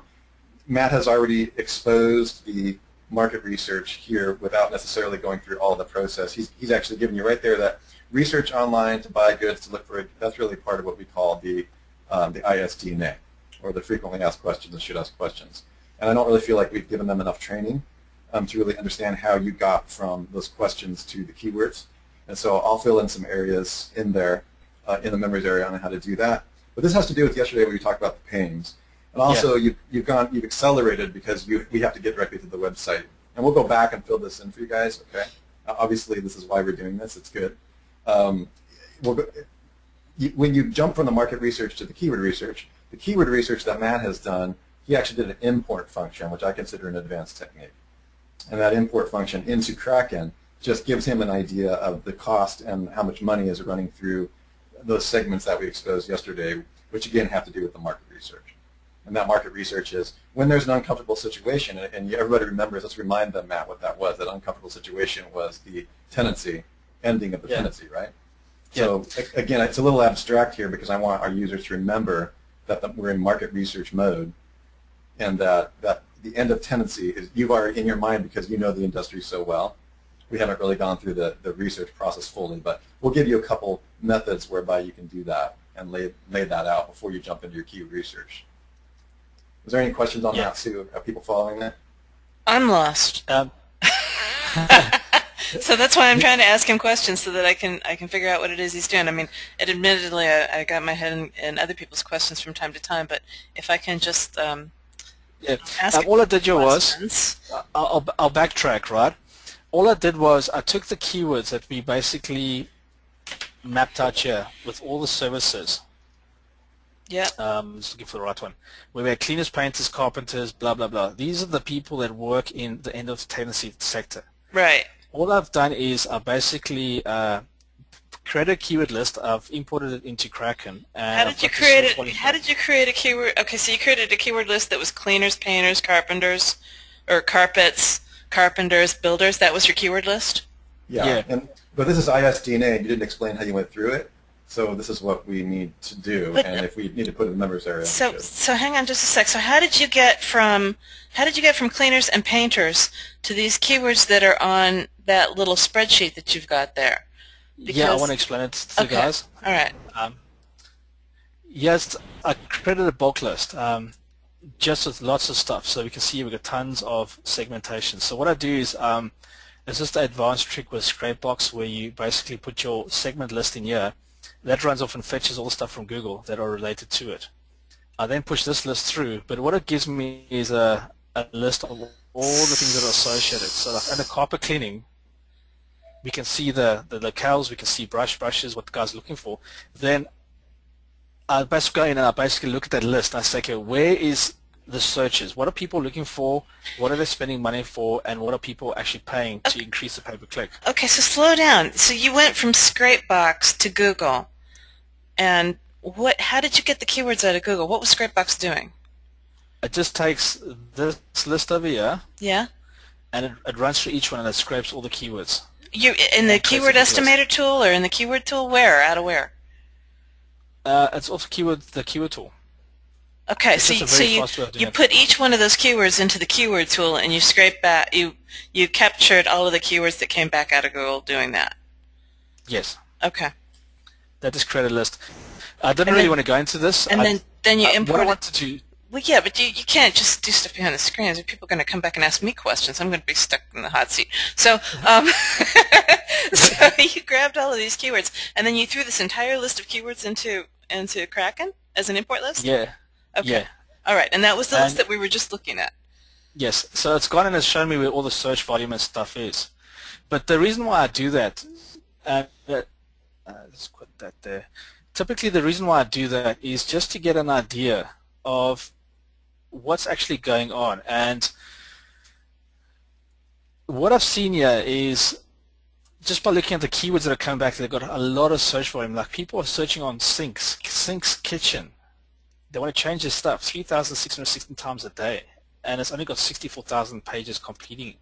That could be a good place to inject a plumbing lead into that whole thing. Do you need your kitchen replaced? Blah, blah, blah. Fill in this form now. Combi boilers. In the UK, they have boilers that will heat up their water and the central heating. There's nearly 2,000 searches on that a day. It's under 500,000. It's like not that much. Patio sets, that's the summertime stuff. Replacement doors. I was surprised at the amount of searches a day there. 891 times a day people are searching for doors. and it's only got 200,000 competing pages. So the point here is when you're starting from scratch and you don't know how to go about doing all this kind of stuff, this is one way you can do it, is you just create a big list and you push it through the keyword tool and you look for a fairly high cost per click, at least 1,000 searches a day. Now this one's going to have nearly 10,000 searches a month, sorry. We're looking for 1,000. And look at that, it's ridiculous. Now for our plumbing part of our website, that's something we can go and tack into the actual plumbing channel over here. We've got a strategy for creating leads on kitchen sinks. We know there's an interest over there. So hi, I Matt. do apologize for our Matt, confusion. No, okay. No, it's okay, Matt. I got a question coming in. No, Yeah? we are not recommending that you use Scrapebox, and this is a technique that Matt is using. We're going to be showing you. You can actually, use any qualified keyword tool. He was actually doing an accelerated demonstration. Scrapebox is not something that we recommend, and we have our own tools that we show you do it. He just wanted to give you a massive list very quickly, and some of you have a variety of different keyword tools. So just consider that one of Scrapebox isn't really a keyword tool. He's using it to rapidly collect keywords. I'm aware of that, and other people do it as well. I'm just saying that is not our software. Yeah. We're not recommending it, and it's not part of the process we're recommending. Thank you. Yeah. Now, guys, I just did this to get to the end result. It's the end result I wanted to show you. Just we didn't have time, so I had to do things really fast. So what we're doing here, the process is we basically seeing the guys that are researching online, they're buying probably goods, and they're looking for installation. This is where we want to tap into the data sets. So if you remember yesterday's slide when we looked at the things that drive the web, that's where we want to be. And we need to create our story around kitchen sinks or sinks kitchen, and then tap in the services and see how we can actually break into that market, okay? Because that's a good one to generate leads for plumbings. The guys that do the actual installation, or even tilers. Tilers will be doing it as well. Solid oak flooring, there's a lot of search as well. And in building installation, there's a lot of searches on this for people putting installation into their houses. It's quite interesting that 47,000 pages, but it's got a lot of searches a day. Now there's the local builders, or the guys that actually go and put it in the houses. So there we can actually drive leads really quickly. And this is all related to what we're doing. Now coming back to the story of what we've got over here, end of tenancy, I'm going to start bringing the stuff in. I'm coming back to the story. So I didn't mean to get the guys all rattled while we're going to national and all that kind of stuff. Yes, it has opened a lot of important questions. To cover that point, we start at the top and we work our way back, okay? Because when we bought our lead engine, we're starting at the local and we're expanding it. And we're expanding it and expanding it until we actually swallow up the whole national area if we can. That should be the final goal. And that's why we work it from a national level back, okay? Just to get an idea of things. So end of tenancy, I've got a keyword list on my desktop. I'm going to open it up quickly. I'm just going to save that quickly as a CSV file.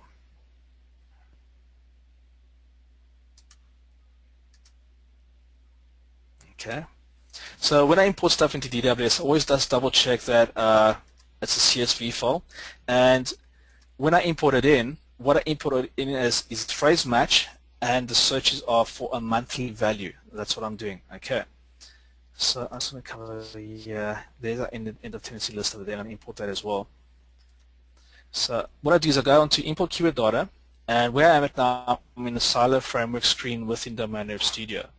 And I'm going to bring in that keyword there. I've done this drill for Market Samurai for the guys who use this tool. And I'm importing the listing from the desktop. I'm so sorry. Okay. Oh, my record button seems to have gotten stuck. Wait, no. Sorry, go ahead.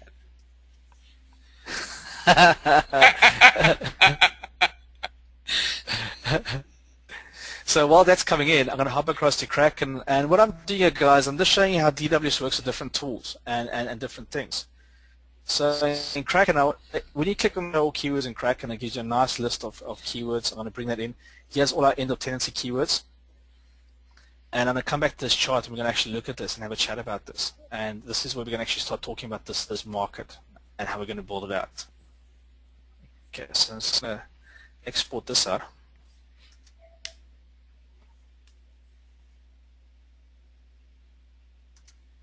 The reason why I'm doing end of tenancy cleaning is because that's where the pain is the highest, okay? when your house is left in a mess, it costs you on average between to £4,000 just to clean up and get the house ready for renting out again. It's really expensive. So there's a whole bunch of keywords in. I'm going to come and import that list of Kraken keywords over there.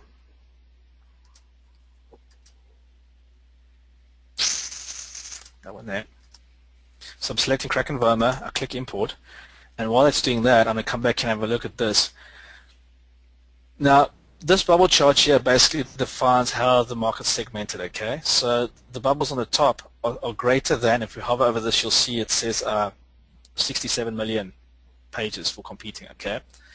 This is a parent of end of tenancy. This is a keyword we're looking at, and there's our top level keyword. So we're going to DWS. Can we hang on for a second? At the top of the tree, I've got end of tenancy. Yeah? Yeah, you said parent, but it doesn't really, like what I want to say is end of tenancy cleaning is a market segment of cleaning. So that's what he's talking about, this parent-child relationship. What that bubble shows you is that the things on top are all markets in which end of tenancy cleaning is a segment of those markets. That's a theme. Yeah. So if you think of I mean, it's a segment. It's a chunk of those markets up there. Yeah. I know it's a theme within it. Go ahead. So if you think of a big pie and we cut it up into 8 pieces, those 8 pieces would be the market categories that define the market. Then if we take those 8 pieces, we take one of them and we chop them up, those will be segments of the market. And if we take a segment and we chop it up, it'll be a theme. So what Sue's saying is this is basically a part of the cleaning, cleaner, and cleaners market. They work in the sector over here. So we've got end of tenancy right over here, of tenancy cleaning and end of tenancy cleaning services. So that's actually a good keyword over there. Yeah, it is. It's actually got more competing pages than end of tenancy cleaning. Yeah. You can tell because it's to the left. Yeah, that would be super local term.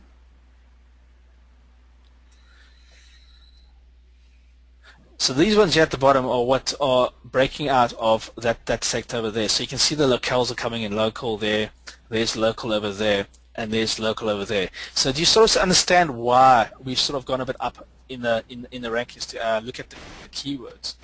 So what I'm going to do with this list is I'm going to look through it quickly, and I'm going to click on the searches column. I want to see what people are actually looking for over here, just to get a quick scan of what's going on here.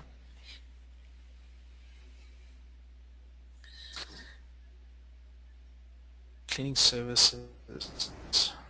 I want to understand what's the words the people are using. What are those micro thoughts? So carpet cleaners, carpet cleaning.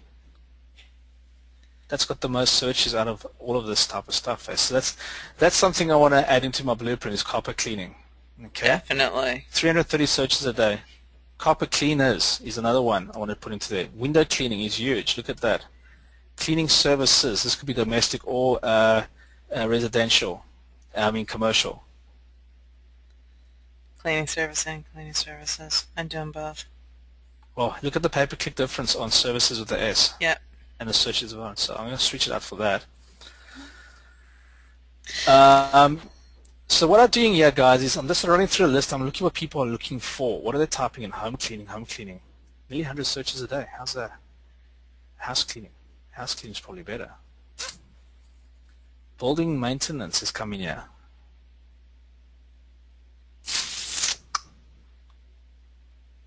That's with a fair whack of change, eh? Cleaning company. Domestic cleaning. Well, that's an interesting anomaly. Somebody just asked me why the pay-per-click searches are larger than the actual searches themselves. Well, I haven't seen that before. Which one is that?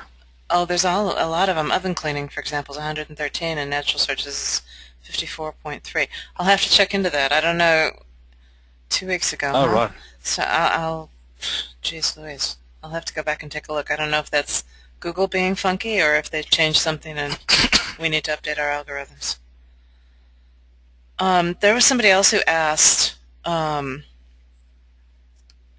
basically how Matt has come up with the pains in the marketplace, whether he did research on Quora or what he did, and I have to say Matt has owned property. He's intimately familiar with the pains in the marketplace. Yes, he is a subject matter expert. That's what I was trying to Yeah, that's what I was trying to emphasize, is that that leads it to me to put some surprises in the members area for you guys about how to do this, because it's really interesting when you're an expert already, and he is, it's very, very different, and that's why I was jumping in there all rattled, because my focus in the company is on market research, and there's a big learning gap or a big jump from keyword research. As you guys know, there's a huge difference between market research and keyword research. And since Matt is a walking and breathing market research data source for tenancy, it leaves a little bit of a gap, which we're probably not going to cover before we get to building the site. So just pause on that and know that we do have inside the regular members area, which is not a part of this course this time. We'll bring a few items in here. We have the core course and the software that we're developing, and that's exactly the right question. If you weren't Matt and you didn't have all this knowledge about what kind of pains and discomfort somebody who's at end of tenancy or who is dealing with that issue of end of tenancy is going through, then we go to a couple of different sources. We go to Quora.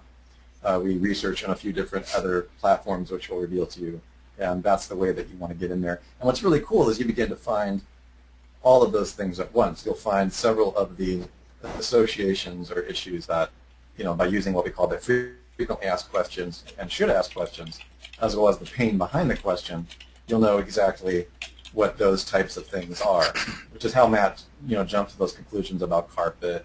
Because at the end of tenancy, what's messy? Your carpet, right? Well, on Quora, you would find, how do you deal with renovation after the end of tenancy? And not just Quora, but other locations. You begin to find the murmur of the questions and the pains. So that's just something for you to keep in mind, that he's jumped because he's an expert in this topic. Yeah, it's interesting. If nothing of... Sorry, Karen? I was just going to say that as you're going through this, since I've also got real estate, but we're in radically different countries, your pains are different from my pains, and what you're picking out has really augmented that. And somebody just made a comment about mold services, and I'm like, yeah, that's not actually my pain, since I live in the desert too. So it's fascinating But in Wisconsin, it was big time. Exactly. And so it's fascinating how the locale, how you need to have a lot of subject matter expertise on your exact locale to really make it, that's what makes the locale stuff so cool, and why you can provide a service better than what a national directory or something at a national level would do. Yeah, and one last thing, because I don't want to take any more time on this issue, because we'll cover it, but David Bullock once told me that his main way of doing this, I think it was at SEO Rainmaker or something like that, Florida. His main way of doing it takes him 5 minutes to determine everything that Matt just showed you on that other thing. He actually picks up the phone, and he calls the #1 competitor in that industry. And in a particular issue for him was the trucking industry, which was how to track the trucks, and they were trying to do energy conservation for the trucking industry. Just picked up the phone and talked to the person who was in the most pain about it, which is essentially the guys in the garage, how they're dealing with the gas. And he asked them what their 3 biggest pains were. And the guy just told him, on the phone, didn't even know who he was. Yeah. And it was a very local, specific issue. So again, we're not limiting these to digital acquisition of this information. So this is all part of the research process. Yeah, guys. If you're coming to something you don't know about it, basically, like I said in the other slides, all I do is I'll drill into the keyword end of tenancy, and what I'll do is I'll look at the cost per click. Where's the money being spent by advertisers? I look at what are the searches are. Are people actually searching for that word? And if the person who's searching on that word, what's the chances of them actually, if I put myself in their position, would I actually fill that form in? And you can actually start drilling into these keywords, you look a bit deeper into them. So it's quite interesting that the guys are going residential cleaning services, £31 a click is what they're charging. But there's only 8 searches a month on this. So that keyword must be converting really, really hard for the guys to actually target it. But look at that, 23,000 pages. So this will be a keyword I'll add as a category underneath the cleaning services silo, and we'll just get ranked for it and scoop up whatever we got over there. Because there's no competition. Here's another one, cleaning companies in. So this is where we'll build out our geo-targeted. We have our stuff, cleaning companies in this, in that place, in this place, in that place. End of tenancy cleaning. There's a lot of money being spent over here. This is what I'm looking for, is where's the money being spent? what they're spending money on, and how is the actual keyword constructed. And then what we're going to do now in DWS is we're going to look at this. So I've imported the keywords from those two lists, and I go to my business rules and filters, and I've got my default settings over here, but basically what I've put in is I've put £20 is what I'm trying to get for this, okay? And what it tells me is I've got to find 37,000 searches a month to achieve my £15,000 goal a month, okay? So I've got all that information in there. For you guys who are not familiar with DWS, we go into a lot of detail on the webinars, showing every screen, we're talking about it. Russell, what's that URL again on the members area where they can watch the videos in detail? It's networkempire.com/members-dashboard, is it? Or what's it? Members-area? Yeah, members-area. Yeah, networkempire.com/members-area. We'll go ahead and see if I can post that on the screen for everyone. That'll give you a lot of information about DWS. So what I'm going to do now is I'm going to actually build this site. So the first thing I'm going to do is I'm going to click on my parent keyword. This is the keyword. This is like the index page of the website. So I select it, and then what I'm going to do now is I'm going to basically go through my list. And what DWS has done is it's actually ranked and sorted all my keywords for me. And I want to look at this column here, conversions. And as I'm looking at that, I'm paying attention to the competing pages, okay? So the cleaning market, that's just huge. I'm not interested in that, but I want to get rid of that, and that. It's just skewing things. So I'm going to get rid of that, and I'll just delete those quickly.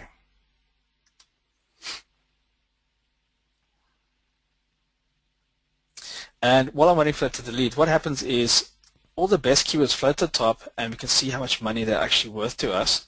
And we can also start seeing how long it's going to take us to get ranked for those keywords. So carpet cleaning, it's 19 million pages. So if we took carpet cleaning, for example, and we just say carpet cleaning Glasgow, just an example, this is where we're speaking about the modifiers.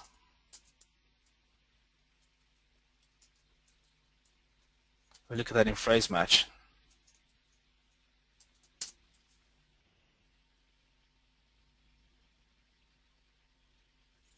It's under 100,000 pages competing. So there's going to be a lot of search on that, and we can see that there's interest in this keyword. It's got a high buyer's intent by the little note we see over here. There's £5 a click being spent on that there. And when we come from a local level, this keyword is going to actually work quite nice. So essentially all I'm going to do is I'm going to select that, and with DWS, when we work a silo architecture, the system tells you if it's a silo by saying a S, if it's a category, it'll say C, and if it's a supporting article, it'll give it a SA, okay? The other cool thing about what this does here is it tells us if it's got high buyer's intent, medium buyer's intent, or if it's an information-based keyword. So when we think of the story end of tenancy, what are the things that I need to get done to rent out the house again? I need the carpets cleaned. I need the windows cleaned. I'm going to need cleaning services.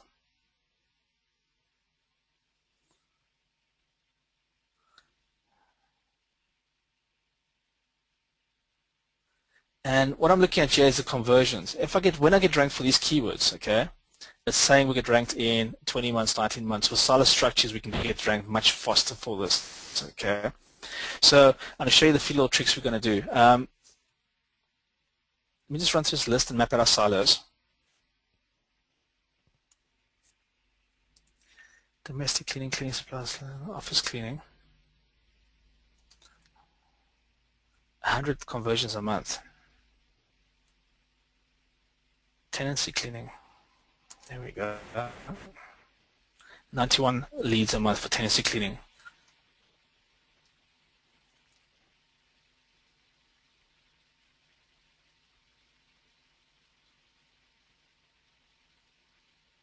Wow, check those two. 18,000 pages. Sorry, 18,000 searches a month just on tenancy and tenancy cleaning. So I'll take that there. I'll take that one off for now.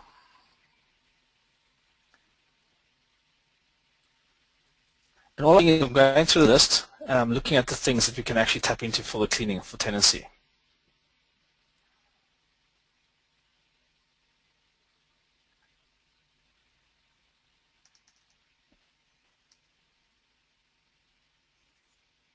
Okay.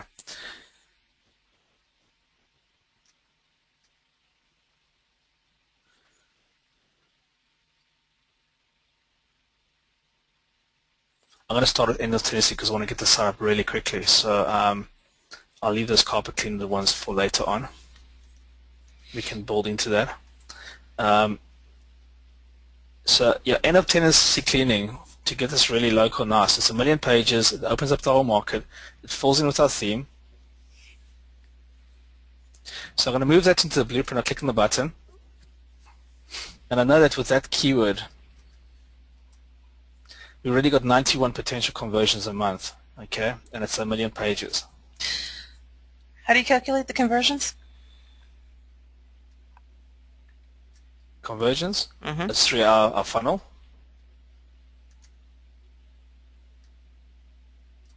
So if we get 25% of the traffic, and we get basically a 2% conversion, and we're getting $20, that's how it calculates the conversions. So it's the traffic times 25 times the 2% for our on-page conversion rate.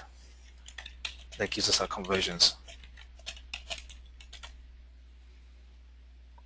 So you set those up in the business rules, and then it does the calculation for each keyword.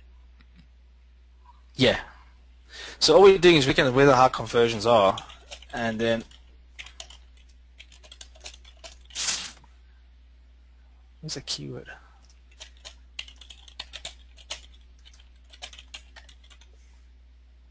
And I would recommend for those of you who are using DWS that you attend our Wednesday webinars, which are free. We go into this quite a bit deeper. Also, we have great training.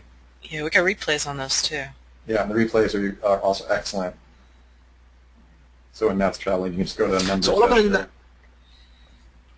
going to do now, guys, is I've mapped out my silo, end of tenancy, and now I'm going to click on that keyword over there, and I'm going to map out the end of tenancy story because I really want to focus on that sector there. From that sector, we're going to basically get the website live, and then we're going to basically move into driving traffic to that. Once that's working, we'll then start moving on to the next section of that and expanding. So if I look at all the tenancy keywords, I just type tenancy in here, and I run a quick filter here.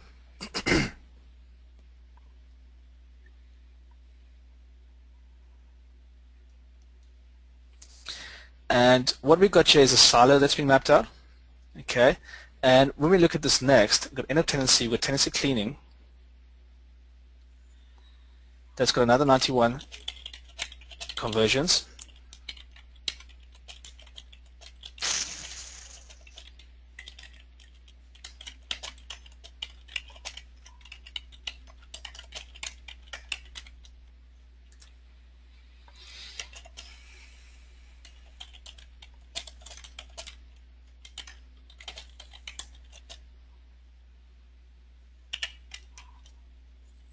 I'm going to put that in there.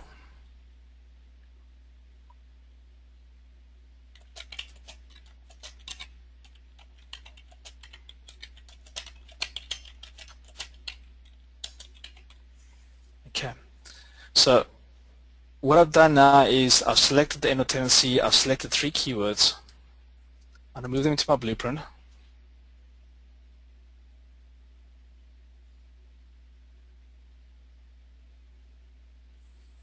Okay, so when we open it up, we've got end of tenancy, we've got end of tenancy cleaning, cleaning prices, and cleaners. Okay, so when I click on end of tenancy cleaning, I'm actually going to assign synonyms to this keyword so that when we come to write the articles, we've got our synonyms pre-assigned. Okay, so our keyword is end of tenancy cleaning. So I've got tenancy cleaning, tenancy cleaners, end of tenancy clean, and tenancy cleaning services. So all I'm going to do is I'm going to say bind these as supporting keywords. Okay. And what that's going to do is going to actually bind those words I've taken there to the actual keyword, end of tenancy. End of tenancy prices.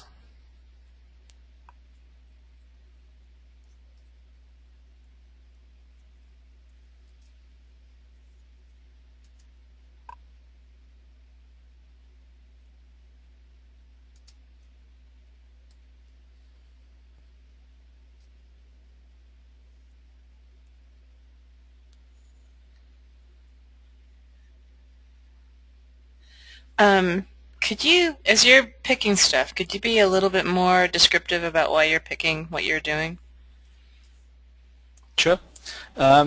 Basically what I'm doing, guys, is when I look at a word in the node over here, I'm looking at words that are end of tenancy cleaning prices. So I'm thinking of what words I can use when I write my copy that will very clearly define the end of tenancy prices. So I want to use end of tenancy cleaning services as words, and I want to use professional end of tenancy cleaning as a word.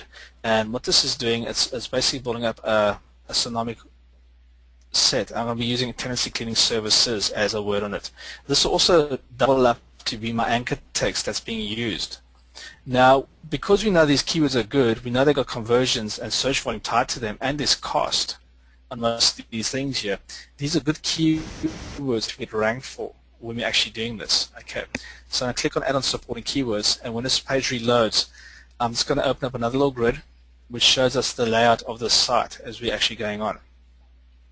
So this link over here, view solid frank blueprint, okay, when I open this up, it gives us our plan. When we look at this with end of tenancy, now if you think of this as the campaign, okay, this is the page on the website. We're going to have end of tenancy cleaners, end of tenancy cleaning prices, end of tenancy cleaning. When we drop into end of tenancy cleaning, we can have end of tenancy clean, end of tenancy cleaners, tenancy cleaning services. The end of tenancy cleaning prices, we're going to have end of tenancy cleaning services, professional end of tenancy cleaning, and tenancy cleaning services. And when we write our articles, these are going to be words we're going to be using. Okay, so I'm just picking one or two words. So end of tenancy cleaners, I actually want to go look for words that have cleaners in it. Okay, so let's press Control F and I type in cleaners, and there we can see them highlighted. So it's going to go highlight. So we have tenancy cleaners, and the other two are locale type of things. Tenancy cleaning services, and then post-tenancy cleaning services and pre-tenancy cleaning services. I'll take those, I'm going to bind those as supporting keywords. So from the end of tenancy perspective, from the cleaning perspective, what I've done is I've mapped out the cleaning part of it. So now I can get rid of this tenancy thing here, and we can just type in carpet. And I'm started at the top of my list. So we've done cleaners. So actually I skipped painters, but I've just gone carpet now. So what I'm looking for now is the types of services that we can actually put in underneath here. So when we look at carpet, if we look at end of tenancy, that's 1 million pages. So I don't want to have keywords bigger than 1 million pages. So I'm just going to type in 1 million over here.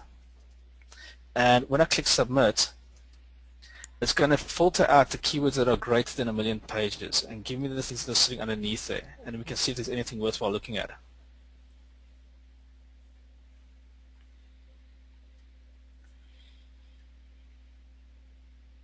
So carpet shampoo, carpet machines, carpet cleaning London.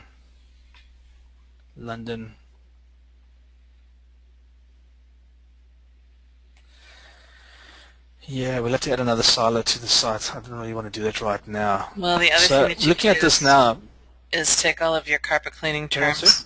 The other thing that you could do is take all of your carpet cleaning terms there, and if you put the locale in with them, then it will make your. I don't know if that's not really the approach you're taking with this, though, is it? You're doing more of a national.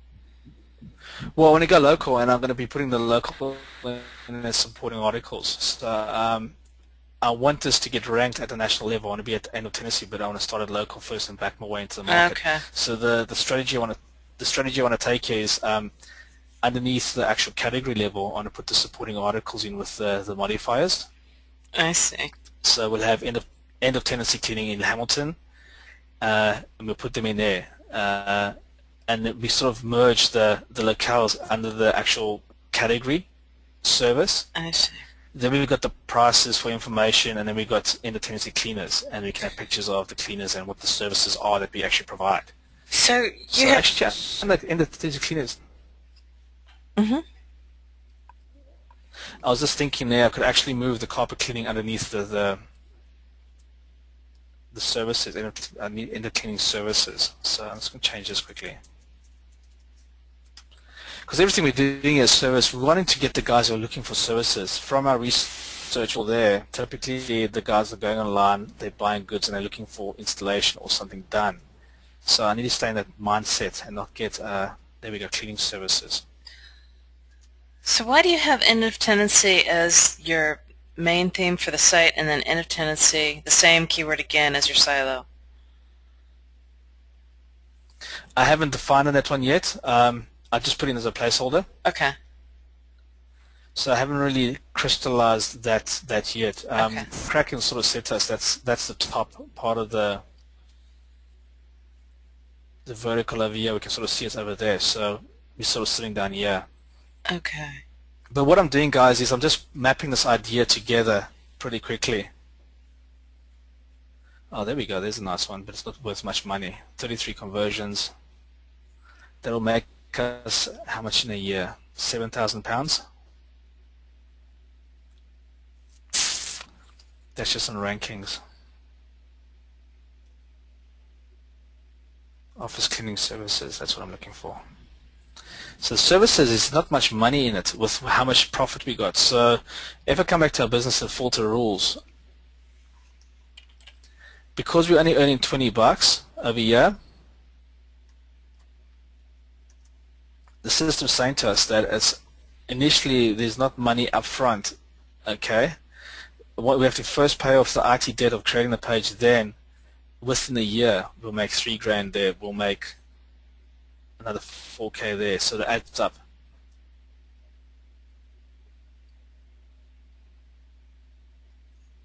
Tenancy cleaning services, tenancy cleaning services, tenancy cleaning services, that'll be a good one. End of tenancy.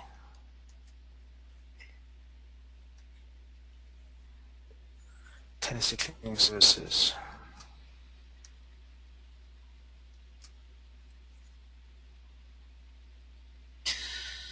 Oh, somebody Let me get away from this.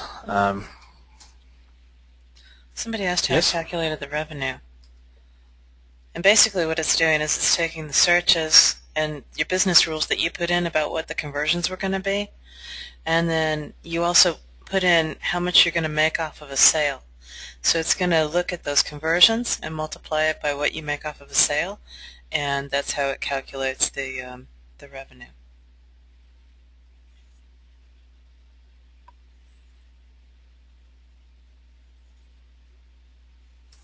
Okay, I was going to jump into this quickly here.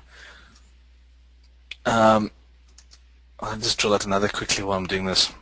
Okay. Oh. Pretty much No, the end of tenancy cleaning stuff's done. What? You're not going to drill anything out in Kraken at the moment. Kelly's got the hood open. It's not working. Right, I guess I have to go to your favorite tool. I'm not going to watch. Dun, dun, dun. If I can find it. Right, so end of tenancy cleaning, we've sort of got it covered. We've seen here with our keyword grid that there's not much space over here, okay? But looking at this what we got here at the moment under our budget, our developer cost, we're only going to spend £672 on this, but monthly, once we pay off our debt, we're going to make roughly £3,499 a month just off those keywords over there, based on the conversions, which is pretty good considering. And that business is going to make us £41,000 a year based on the conversions that we have mapped out and once we rank for these. So things are looking pretty good, and we've only selected 4 or 5 keywords. So if I think of the end of the tenancy thing, I want to get cleaned.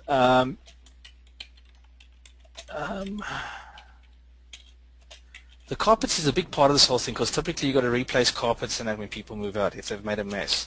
So carpet cleaners might be a good one. That's still a good one. Yeah, there we go. Carpet cleaners.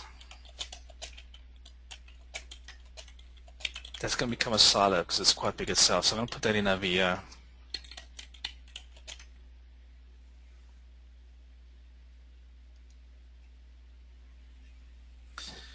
So as I'm working through the story, guys, I keep on looking back at what I've mapped out, and I try and get 5 or 6 or 7 pages around the primary things that we have to do in that sector, especially if it's local based. And it's usually painting and carpets, or cleaning carpets, and cleaning the house. Those are the 3 primary things. So I want to get those live as soon as possible.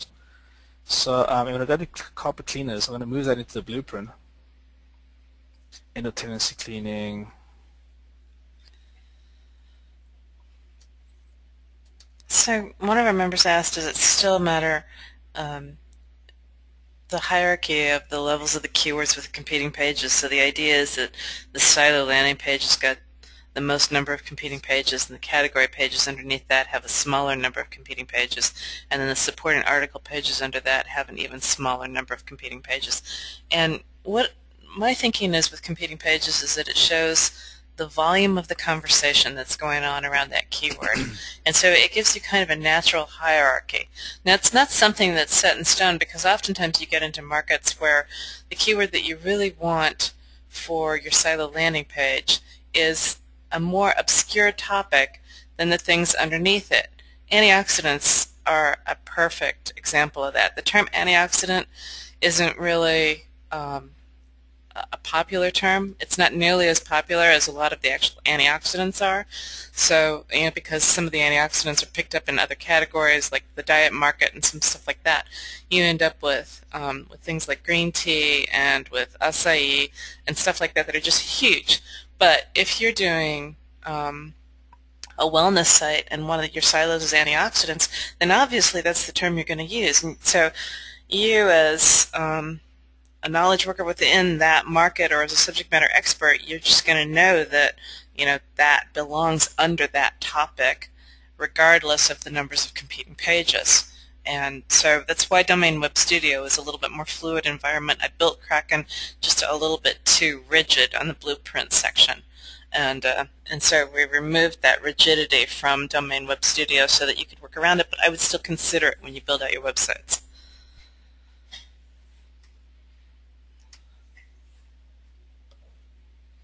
Is there an ideal number of categories for the silo? When you're looking at Domain Web Studio, it tells you the recommended number of, it's called SSAs is the category headed, suggested supporting articles for that particular keyword. And that's going to give you an idea of how many pages you need on your website to support that theme. And so that's going to tell you, if you go, I would go with categories only, if possible. Obviously, sometimes you're going to need the supporting article level, but when you put in that supporting article level, unless you do some funky stuff with PageRank sculpting, it's going to draw some of the PageRank away from the silo landing page. So I don't go for that third level. Obviously, if I'm in products where I've got like child's clothing as my silo, and I really don't care whether or not I rank for child's clothing, but I really want to rank for that particular brand of kids sneakers or whatever sneakers are possibly popular these days, then obviously you need that supporting article level where you've got that space for that actual product. Okay, what I'm doing now is I'm just going to create a quick list. File new, where's this? Control. British Knights. Okay, so I'm going to copy up these locales I gotcha. These are all the cities in Scotland. So what I'm going to do is I'm just going to stick that in here. And I'm going to say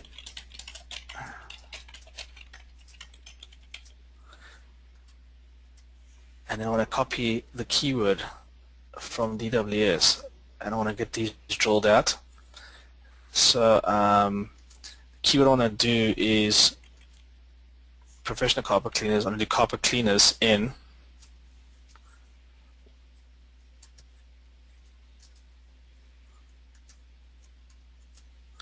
and I'm just going to basically say that's equal to the concatenation. So when you use that, guys, there, you just hold your control key down, and what it does is it allows you to rapidly just map out stuff with geo modifiers on them. So when I copy this one down here now,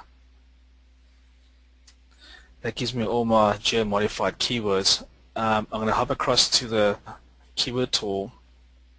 I'm going to enter tenancy.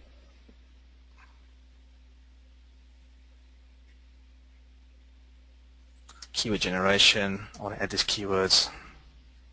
And there. Actually, sorry. I need a new keyword. It's carpet cleaners.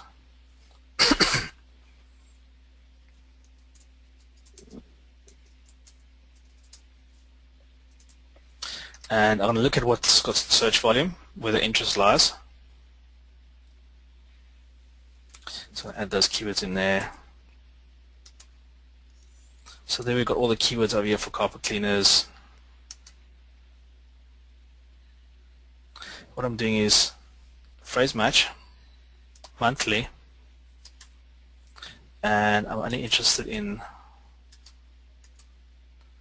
the searches. I want the PPC data, and I want the competition, and I don't want that. So I'm going to click Analyze Keywords now. And while that's fetching it out, this is what we're basically going to do now. Is I'm not going to go much further than it because I want to get the site live. Looking at this data, I know that carpet cleaners is one of the things where we get a lot of work from that. End of tenancy is another thing where we get a lot of work. Just with the conversions that we've seen. So if we hover over this, we can see that we need 6 supporting articles under end of tenancy, and under carpet cleaners, we need about 10 supporting articles underneath that. So under carpet cleaners, we've got professional carpet cleaners. Then I'm going to say carpet cleaners in, and I'm going to put our geo-modified keywords in there that has got search volume for the areas that we're going to target. I just want to see what it's got. So I'm looking for some more things for end of tenancy. So I'm going to just go through my list again, and I'll see what keywords I got back with painting in it, the word paint, to see if there's anything got to do with that there. And if it hasn't, we just basically look for more of end of painting service, end of tenancy services. So you've got nothing with paint. I don't think they'll be there. So end of tenancy. What else can I put in here? End of tenancy cleaning. Let's do a quick search on this. See what comes back. Window cleaners. How's that? It's all Gumtree, eh? Wow, standing wide open.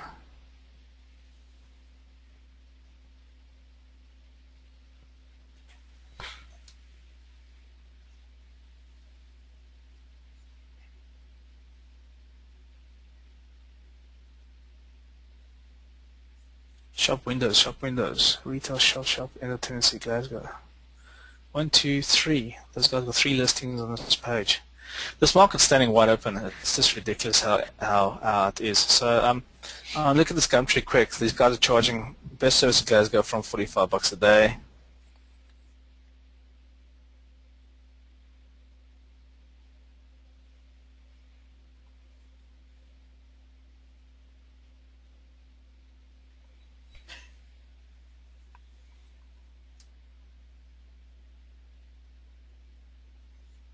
There we go. 3 bed, $6. So your leads that you can charge these people basically £4 to £7 a lead. They're charging £9 per hour, and what they do is they do it over and over and over again. Okay, that's quite interesting. So do you charge 10% per lead or 10% per sale? Well, I don't think you'll be able to control that, because once you sold the lead to them and they've picked up the client will be dealing with them directly, so you're sort of out of the loop. It will be a hard thing to sort of monitor. Well, my thing is, are you charging them 10% per lead? That seems kind of high. I'm just using a thumbs up. At the most, if your top level barrier is 10%, at the most you get £4.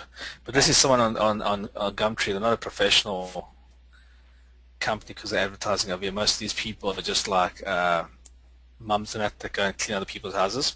So Gumtree, is that like Craigslist? So, yeah, it's almost like a Craigslist thing. Okay. So this whole thing's dominated by Gumtree, the whole end of Tennessee, Glasgow. So I think this website will get ranked really, really quickly.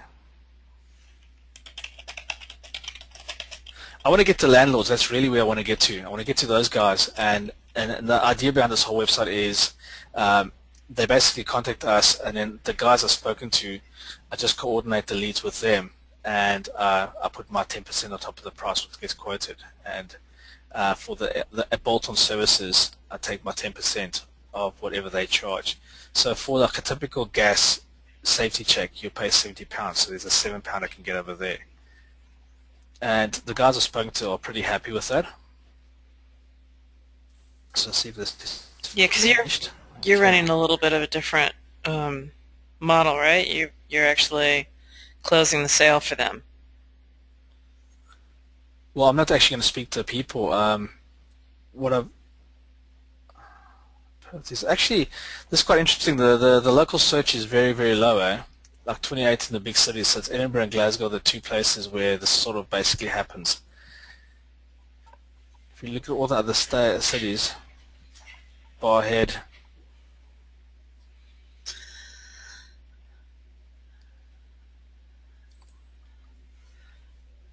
Yeah, I gotta say, like, I don't know exactly how Market Samurai pulls their keywords back, but if you push all of those keywords through at the same time in Google AdWords and the keyword and the estimator tool, it'll only bring you back a few keywords with cost and traffic, the ones that, those locales that really dominate the market, and everything else will show you zeros. Yeah, this is where we got you tons of zeros. Yeah. So typically when we do this type of stuff, so this is why we sort of go up and high in the market, but then we put our locales in that have got search, and it's in the areas that we want to be, and then from that point onwards we just map it out. Okay, so I wonder what we should use too. I wonder if I should just do a video where we actually map out the rest of the stuff, and I just talk the guys through what I'm going to do next, and Sure. we actually come back and show when what's that guy's name, Gary or Greg or George? Who writes the content? George, yeah. We're going to get George in, and he's going to actually write the content for this website. So just to save time, I don't want to sit you forever. I'm going to record. I'm going to get George. I'm going to do some videos where I say, look, this is what I'm doing with George. And I sign contact to George, get him in. He's going to write the stuff. And then basically we're going to publish the website. But moving forward, I'm going to actually show you what's the package we've gotten here for you guys, because as we will spend so much time just talking about that process, I want to get you actually, you see where we Yeah. where the theme comes in and all that kind of stuff. Exactly. So while you're getting your screens straightened out there, let me just say a couple of things, because I've had a couple of questions about the best way to get keywords on a local level, and that's one of the reasons why in ThemeZoom's tools what we do is we run the keyword list 2 or 3 times. So we'll run the keyword list once, and it'll bring you back the most profitable terms. It'll bring you back values with the most profitable terms. And then we take everything that came back zeros and we run it again. And we get a lot more data back that way. And we'll run it sometimes up to 3 times to try and get values for as many keywords as possible. On TLKT, you'll still see we show you all of the keywords, regardless of whether or not it came back with cost and traffic. So, so you get a lot more information. Well, you get a lot more keywords there, and you can see a lot more about what's going on in Kraken, because we're looking at that as market analysis. We sort out everything that doesn't eventually give us cost and traffic, because we're looking for the things that are important to the market rather than just a keyword tool. So that's the difference between those two. So yeah, with the local markets, I would be more inclined to use TLKT because it's going to bring you back more information, but I would also do what I actually do, the way that I actually approach it is I do the keyword research on the national level, and then I take that list of keywords, I prepend and append the locale, I run it through an import on either TLKT or Kraken, and let it bring me back the data that it's going to bring me back, because when you run an import, it's going to bring you back all the data for all the keywords regardless. And then I pick and choose out of that list the keywords that I want to use. Usually I don't get enough keywords, so then I resort back to my national list to find the remaining keywords, because I just use that scale thing that I talked about earlier. If there's cost and traffic on a national level, there will be some cost and traffic on a local level, even if Google's not registering it. Okay, thanks, Matt. Yeah, so this is the process we go through, guys.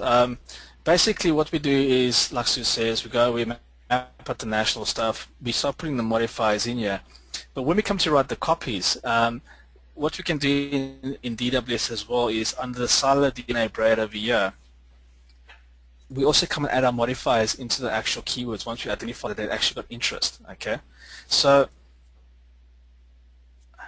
come on. What happens is you click on a keyword and you just type the keyword in here. So we can just basically say we're looking for professional carpet cleaning, and it's going to go like this: professional carpet cleaning in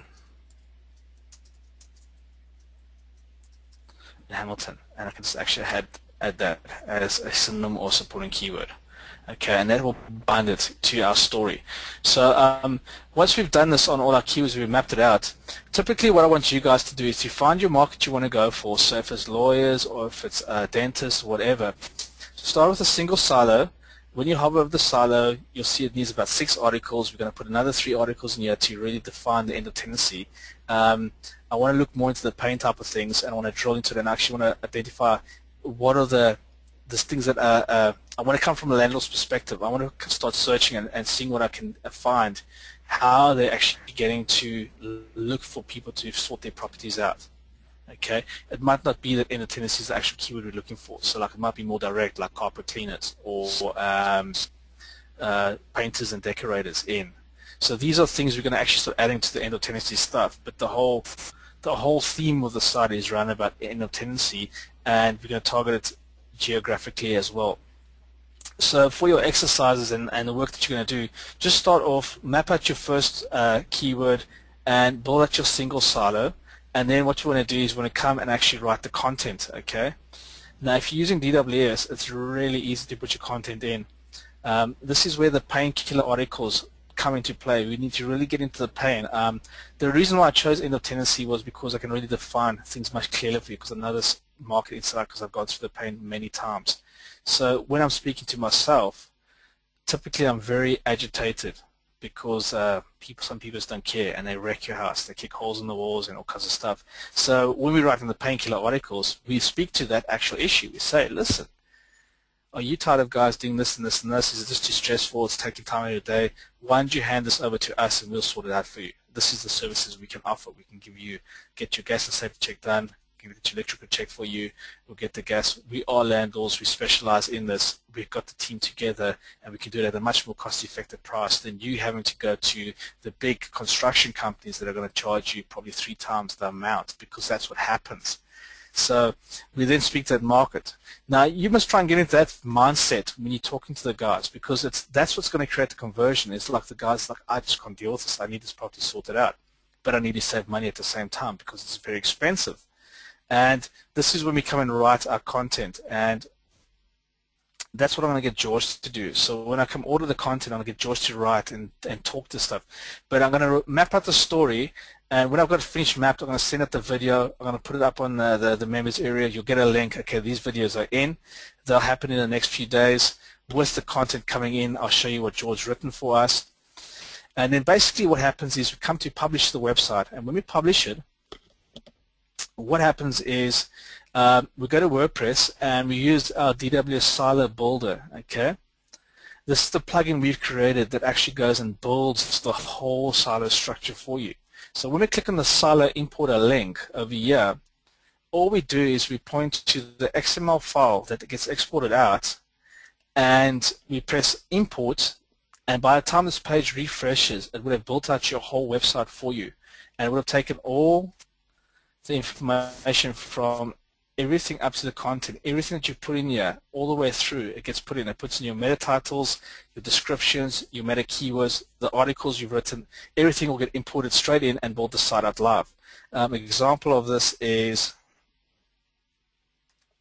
I'm just doing this for the guys who've not actually seen DWS yet. If I look at that sample website we have over here, here's a website that's been built out with the plugin. This website, if I click on bag credit, this is one of our silos. You'll take note here that you'll see the actual navigation gets built out for you with all your links. Okay, so credit help is the index page of the website. So by default, the structure links back to index. And if I click onto another node, that's a category I've clicked on. I'm on the how to build category, and you see our content's in, everything's written, everything's prepped and done. There we're linking back up to bag credit. So all the internal on-page SEO factors are dealt with. You don't actually have to worry about the internal linking. It's all done for you. You focus more on the story and conversion. Okay, and then if you click on how to fix credit free, then we're right at the bottom of the silo. Okay, so that's how this whole story gets built out. But here's what we've given you guys, and this theme is really great. We've actually got a theme, and we bought the developer's license so that you guys don't have to invest into this. We're giving it to you as part of this whole course, where it's specific for local businesses, and it's very cool to use. I've been playing with it a little bit, and basically you've got full control of everything. You can control the colors, you can control the buttons, how they look, you can control the feature panels, you can put images in, you can actually drop videos into it. You can do absolutely everything. Okay, you got featured site content, you can change all the things, the call to actions, you can put your information in, you can actually embed your forms into the stuff over here if you want. You've got a quote rotator that rotates your testimonials, so you can have testimonials rotating. Then it does the H cards for you automatically as well, your business information on either the one page or all the pages. Okay, and it's very, very, very cool. And here's the end result of this. This is the default template, but basically the way this works is it builds out the whole site for you. Okay, and with the silo plugin, it builds up the navigation underneath it. It actually opens up another widget. But this is where you're going to actually put your call to action in over here and your contact form. And if you put a good video in here, or if you put your image in your style bars, you've got the testimonials. The reason why this works so well is because everything that they need is right there. They don't have to scroll down. All your content, all the other stuff sits below it on this page over here. And the conversions are much higher on this type of format. And the reason why I say this is when we had Property Saviors, we first put up a very professional corporate-looking website. We built it out. It was all slick, it was very corporate, and we never got many conversions. Then John, the guy that I worked with, he came to me and says, listen, let's just do a test. Let's just do a plain white vanilla website. All we're going to put on the front page is a picture of Christine and some of the consultants.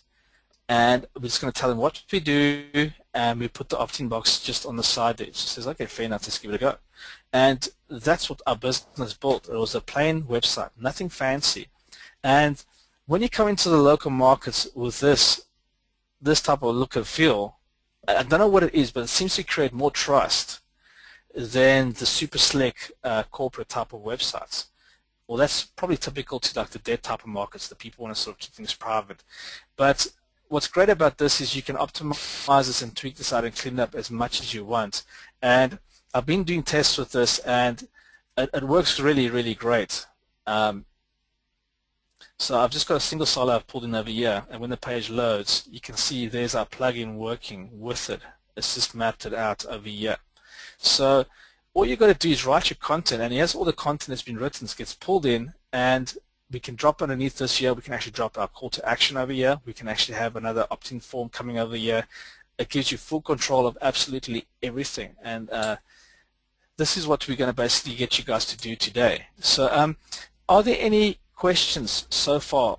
So yes. I can really make sure that you get your because I'm just aware of the time, and I know that you guys have got other things that you need to do as well. And I want to make sure that you get everything answered. So the site that you showed them is an example site that was done with Domain Web Studio. They want to know how you get the leads off of that site. Off this one, yeah? If that's the one you just showed. I wasn't actually paying any attention. Oh, you've got a phone number there. One? the earlier one. Oh, that's It's just the credit, that was the just credit side. a demo site. Yeah, that's Yeah, what I that's a thought. demo site that I put up just for the plugin purposes to show you how we can build up really big sites rapidly. That site took me 10 minutes to build when I imported everything in. Yeah, I don't That's want what anyone to did. think that this is not the quality of the site that on the completed product. And No. there's not an opt-in form currently on it. Okay, so we'll get into that. There's a few different ways to get the opt-in active, but he literally would have just built this out of Domain Web Studio, would have been sucked into this, and literally in 2 minutes after the Domain Web Studio process. Yeah. So this is Yeah, the you guys will immediate see result how build this prototype. out. It's a prototype. That's what. Yeah. And this is the. Yeah. So we've just hoovered this in, and this is what we sort of ended up. I've just pre-built this because I knew that when we started going to DWS and we start building, obviously you can't build these things out in an hour. And I just wanted to have things available just to show you the working components that we have. So the look and feel is what you can customize and change to exactly what you want. But basically, you got your testimonials. You can have your video or images or a rotating banner thing over here. Your call to action, this is the secret to the whole thing. Call to action that we have here, where our opt-in list form is going to sit over here, plus the phone number that feeds into the call center. So with the plugin that Russell told you about earlier on, which we're going to introduce you to, when they come here, they'll basically just put their details in if it can get it, and it's up to them to either click or they will phone the call center, and the call center will just fill the same form in over here. Okay, so you can see give us a call, your call to action over here, there's a call us, and all these numbers is what will come up in the search engines and what people see. Yeah. You actually want your call to action up there where that red arrow is. There's like some extra text in there. So I would cut that text out and move your call to action up. Yeah. Okay. So this will be customized. We're gonna tweak this out, and we're gonna give you a live example. So this site's gonna go from this ugly duckling into a beautiful swan, and you're gonna see how we just connect this all up into the whole story. Exactly. So it works in a live environment. Okay. So well, there's an interesting question. So by adding the local term as a synonym to your national term, you don't need any local specific page titles. How many local towns can you add to a national term like that? To a national term, you can put towns in. Typically, I'll do it contextually. I wouldn't actually do it in the navigation. There's no point because the competing pages and the search volumes are so low that when you write your article, you could actually write in the copy, these are the areas we service in. Okay, so as you're working on your website, and let's just say we're working on a professional carpet cleaning, we could say we do professional carpet cleaning in Motherwell, in Wishaw, in Hamilton, and you do it in the actual body of the article, and that just makes it work better. There's no point putting them in the actual navigational structure and creating a page for it because the competing pages, you're looking like maybe 5,000 pages or 10,000. That blog post will get you ranked for that. So I have to say, in America, I would do it differently. I would actually include the township in the title. We're more competitive here, and you'll have a much more difficult time ranking if you don't include it. Yeah, we'll put it this way, America compared to the UK, we're looking at probably as a good 50 times larger, Yeah. the search volumes and stuff. Yeah. It's a whole different game. So what you would do there, you should actually map it out as pages underneath at the supporting article level. Is that what you're saying, Sue? I say that again? You're basically saying you'll put all the towns in as supporting articles of the city. Yes. So so for instance, I mean, I would probably just target one city at a shot. There's a couple different ways to do this. You can either, if you want to go on a national level and target a bunch of different cities and do a directory kind of thing, then you'd have probably the state at the silo level, and then you'd have the cities at the category level. If you're going to be a little bit more restrained, and if I were just going to do an of tenancy type site for here in Mesa, Arizona, then I would just include Mesa, or maybe even Mesa AZ, is just because there's a lot of different mesas in the U.S. So I might throw the state actually in there as part of the keyword. I definitely would throw Mesa in there as part of the keyword.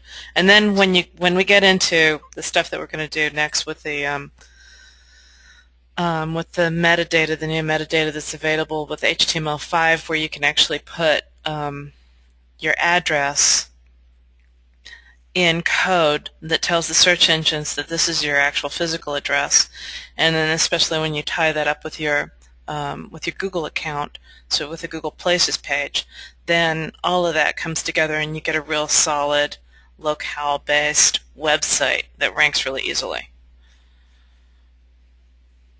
So we're going to do videos, just mapping this out. Soon I'll probably jump on a video. We'll flesh out the rest of the site. We'll have a chat with each other doing it. And then we'll get this up, get it out. We'll get Greg on the call. It's George. I keep on calling him Greg. Yeah. We'll get George on the call. George is a specialist in writing painkiller articles, and he's familiar with DWS as well. And we have a chat with him about what he's going to say. We'll get him to actually come and get his guys to actually feed the content in. They'll build it. So that'll give you a flavor of some of the outsourcing aspects of the tool. And then what we're going to do is we're going to move into actually building the site. We're going to come into the site. We're going to pump it out. We're going to put the call center call to action in. And as we're going through each thing, we're going to create the videos as we move through each block, and you'll see how we actually put everything into this theme. This is one of the reasons why we've used this theme, so that everybody's got the same standard type of look and feel. But the thing is, this is a skin. You can change it any way you want. You've got all the controls here. You can change it. And if you're more advanced, you can actually go into WordPress and you can actually modify the whole look. But the framework's pretty cool, the way it works over here.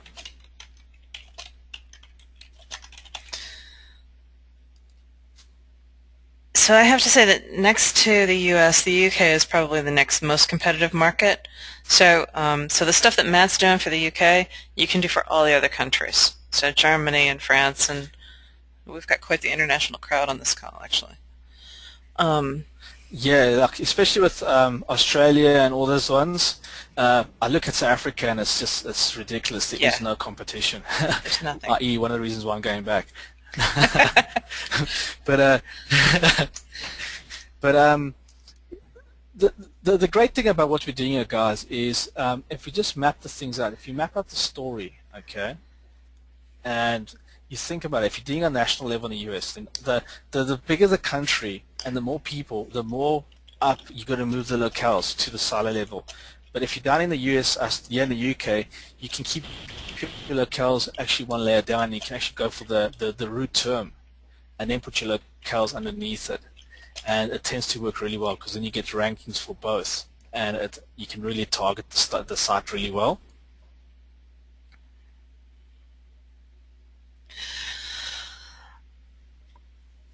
Oh, we have a good question about when we include the locale as part of the keyword.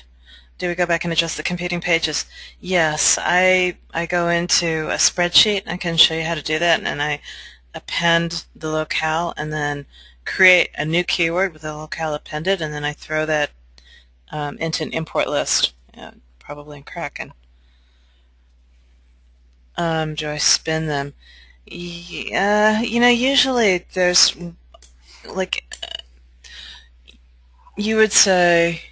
Usually when you read the keyword, it's going to go either in the front or behind, and otherwise it's going to need a preposition like in or something like that. So I don't necessarily do both prepending and appending.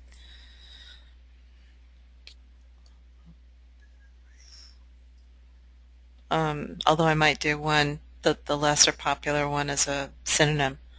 WP Local Biz is part of Domain Web Studio. No, it's a theme. It's a WordPress theme that we bought the developer's license, so we can actually pass it on to you guys. We've checked the terms and conditions, and it's fine. We're not allowed to resell it, but it's fine for you guys to use because you're part of the whole course. So it's just a great theme to use, especially once you clean it up and you tweak it out exactly how you want it. And then the whole thing, what we're doing here, guys, is we wanted to get leads, okay? we're needing to use content to basically get the site ranked, okay? But as soon as the guys hit the page, we want to have the call to action be strong enough that this go-to thing drives me mad and sits over the whole screen. We want to have the call to action right then, have the pictures, the before and after pictures or whatever, flashing here, and we want to have just this page. So as I hit it, call us now, bang. Then they can actually see the primary headers, the primary links and stuff. If they want to browse around, they can. We're answering all their questions. But on all the pages, we really want to have the guys, basically, we want to convert them. We want to have a call to action all the time. Get them to fill in that form. They fill in that form or they phone the call center and get the lead. That's the whole primary objective here. Okay. I got a whole bunch of questions. Is there a call to action on every page? Absolutely. If you're intending on the page getting traffic, I would put a call to action on it. Don't get me started. Exactly.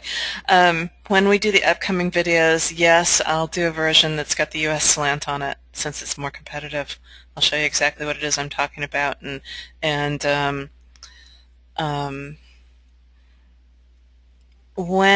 you're going to do multiple cities on the same theme, you're going to want to change up the content more than just the city. So in other words, if I'm doing Mesa, Arizona, Chandler, Arizona, and Scottsdale, Arizona, and I'm doing the same service, painters, for all three of those, don't just change the town, you got to change the content too.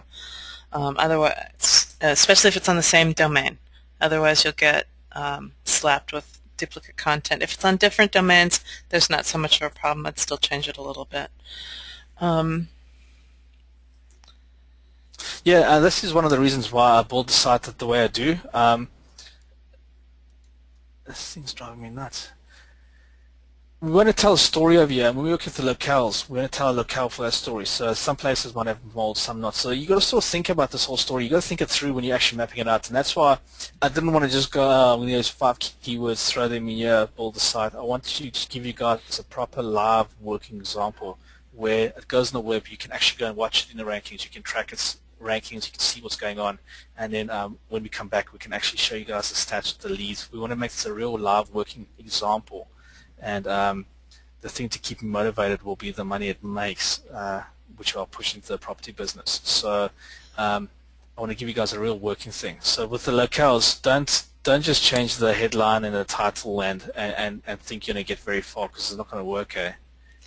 So when you have a location-specific supporting article, you want to have a location-specific opt-in. Like that, I would say that yes, that's part of the segmentation that you want to do. If you're segmenting it on your site, I would segment it on your lists.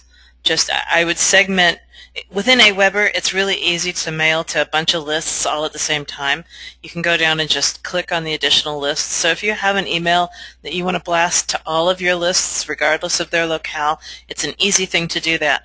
It's really hard if you already have a list and all of these people are all together in one list. There's no way to segment that list and mail out to just part of the list. So when in doubt, segment. Yeah, the segmentation, just to back up what Sue's saying there, is you're going to end up having probably selling leads to different people in different locales. So that's why it's also important to break it down to the town level, because you might have a guy in each different town who's taking the leads, or you might have one guy taking leads from 5 different towns, but then he comes back and says, actually, I just want to do 2 now. Then you're left with 3 towns that need to get refilled. So think about your business from that point of view.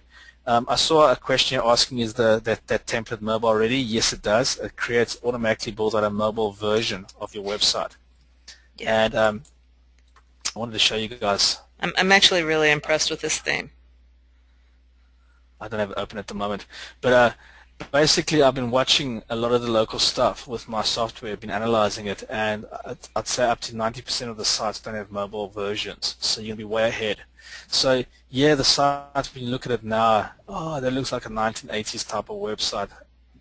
Don't look at the colors and the pictures. Think about the framework that it's actually sitting on. Right. The look and feel can be changed. It's the framework that's caught Sue's attention, and it's caught mine. It does your mobile sites automatically for you. It does all your HV cards. It works with the Silo plugin. It's got the call to action elements in the right places, and if you just give it a bit of work, you can make it look really, really great.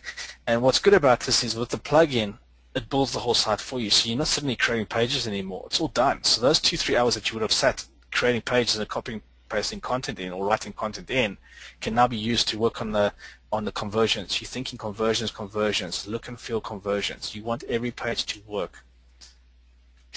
Okay, so somebody asked, do we recommend only .coms? Here's my thinking on that. If you're going to be advertising your website through a media where somebody has to remember the name, then I go with .coms. So in other words, if you're going to put it on a billboard, or if you're going to have a radio ad or a television ad or something like that, and somebody has to actually remember that name and type it in, then .coms are the way to go. If people are going to find you online and all they got to do is click a button, or mobile or something like that, and all they have to do is click to your site, then the .com becomes completely irrelevant. Does the capture page in this theme float page to page? I haven't played with the theme enough yet to be able to tell you. I think that the call to action, I think that's the question you're asking. The call to action is on every page. Yeah, he's talking about this blue area. Yeah. It depends what template you assign to the pages. Oh, right. So you can assign a different template to each page?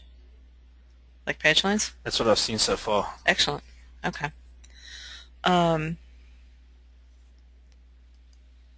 Yes, we're going to have some time between now and the next webinar. We're going to have 2 weeks.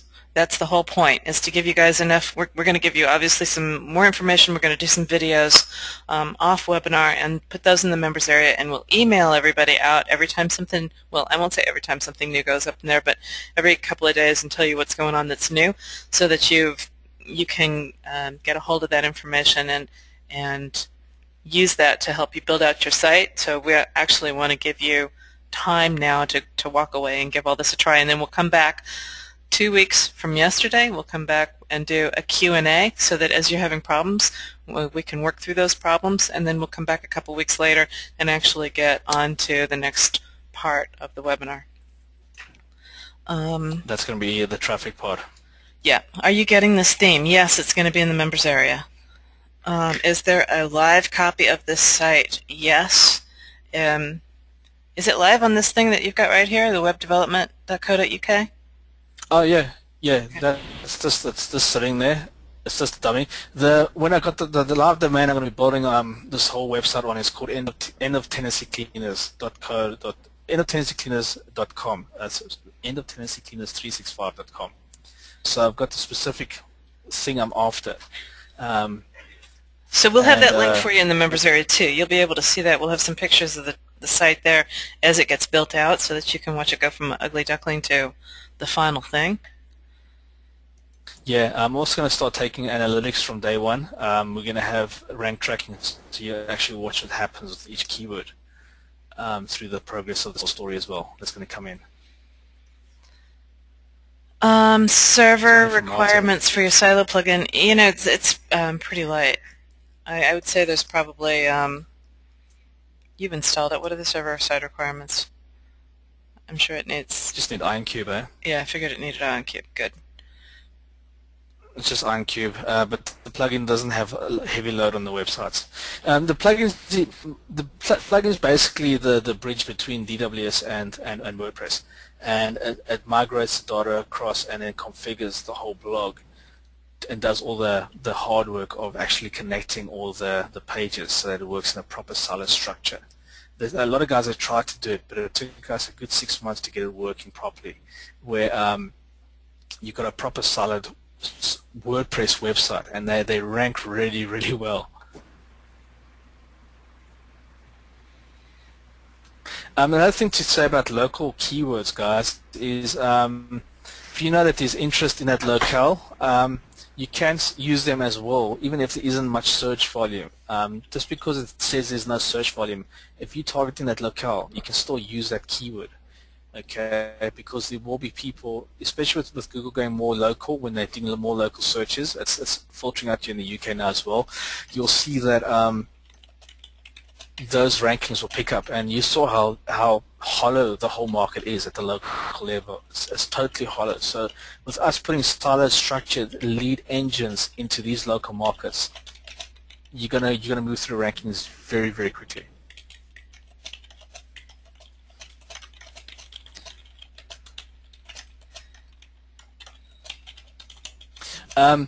With the question from Danya with regards to mobile, there's a plugin that comes with this. They built it in, and there's a theme that you got to sort of just upload with this. There's a whole document that covers it. I'm going to do a video on it as well, and that creates the mobile version of the website. So there's an on and off switch that you got to basically put on to turn on the mobile or turn it off within the setup. Does divorce count as guys recurring? are checking up. What's that? Did you cut out, Matt? Did I interrupt you? I didn't mean to. Oh, no. I was just really looking for the question. Does divorce count as a recurring theme? Yeah. Well, it depends how bad you are. If you're really good at making the woman angry or the men angry, then yes. Yeah, divorce is doing well in every local region. Look, guys, it doesn't have to particularly be recurring. I like recurring because I want to squeeze a list a few times. I don't want to just get a one-hit wonder and then I have to keep on building.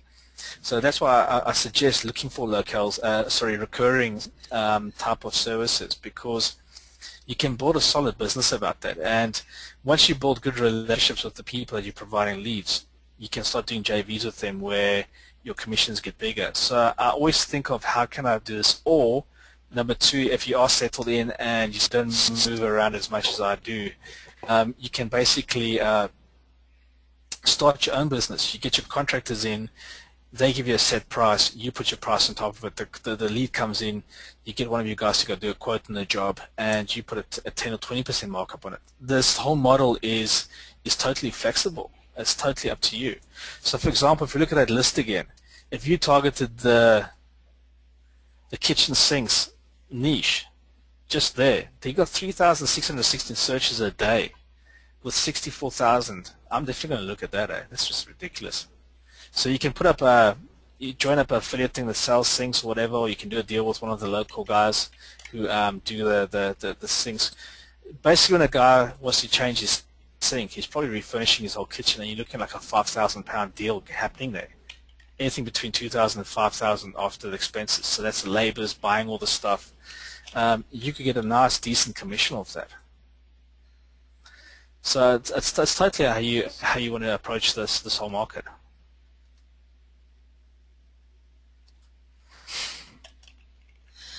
All right.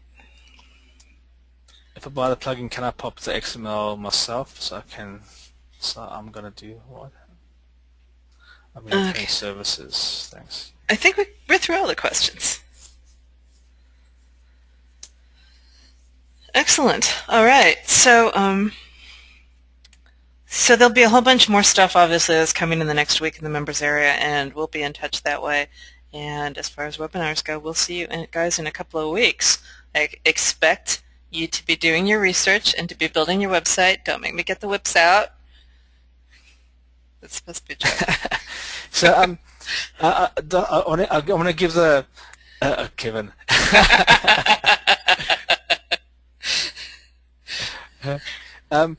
Guys, have we answered all your questions? Have you got a good base? I know all you guys can build websites. This is why I don't want to sit here and waste your time. You guys are all masters at building sites. For the majority of you are really good at doing it. Is there any other questions we can answer before we get off this call? Because then what I'll do is I'll just get to work and start building the site out. I promise to speak more, not drift off into my thoughts and work at warp speed. And and then we can we'll do the videos, short videos. I'm going to try and keep them down to like 15 minutes, 20 minutes stints of we'll be actually doing a step, so it's easy to watch, and it won't be like a 3-hour session of just watching one video. Richard has his hand raised, and I've never been able to figure out in webinars what that means when somebody's hand is raised. So let me see if he's got a question. Oh, his hand went down. Okay, good. Must have been a bad click. All right. Kevin wants to buy the life insurance leads. Give me a call, Kevin, and let's have a chat, because that's standing wide open. Those numbers are just sick. I saw some really good words. So just ping me on Skype, Kevin. We can have a chat about that. Excellent. All right, guys. Thanks so much.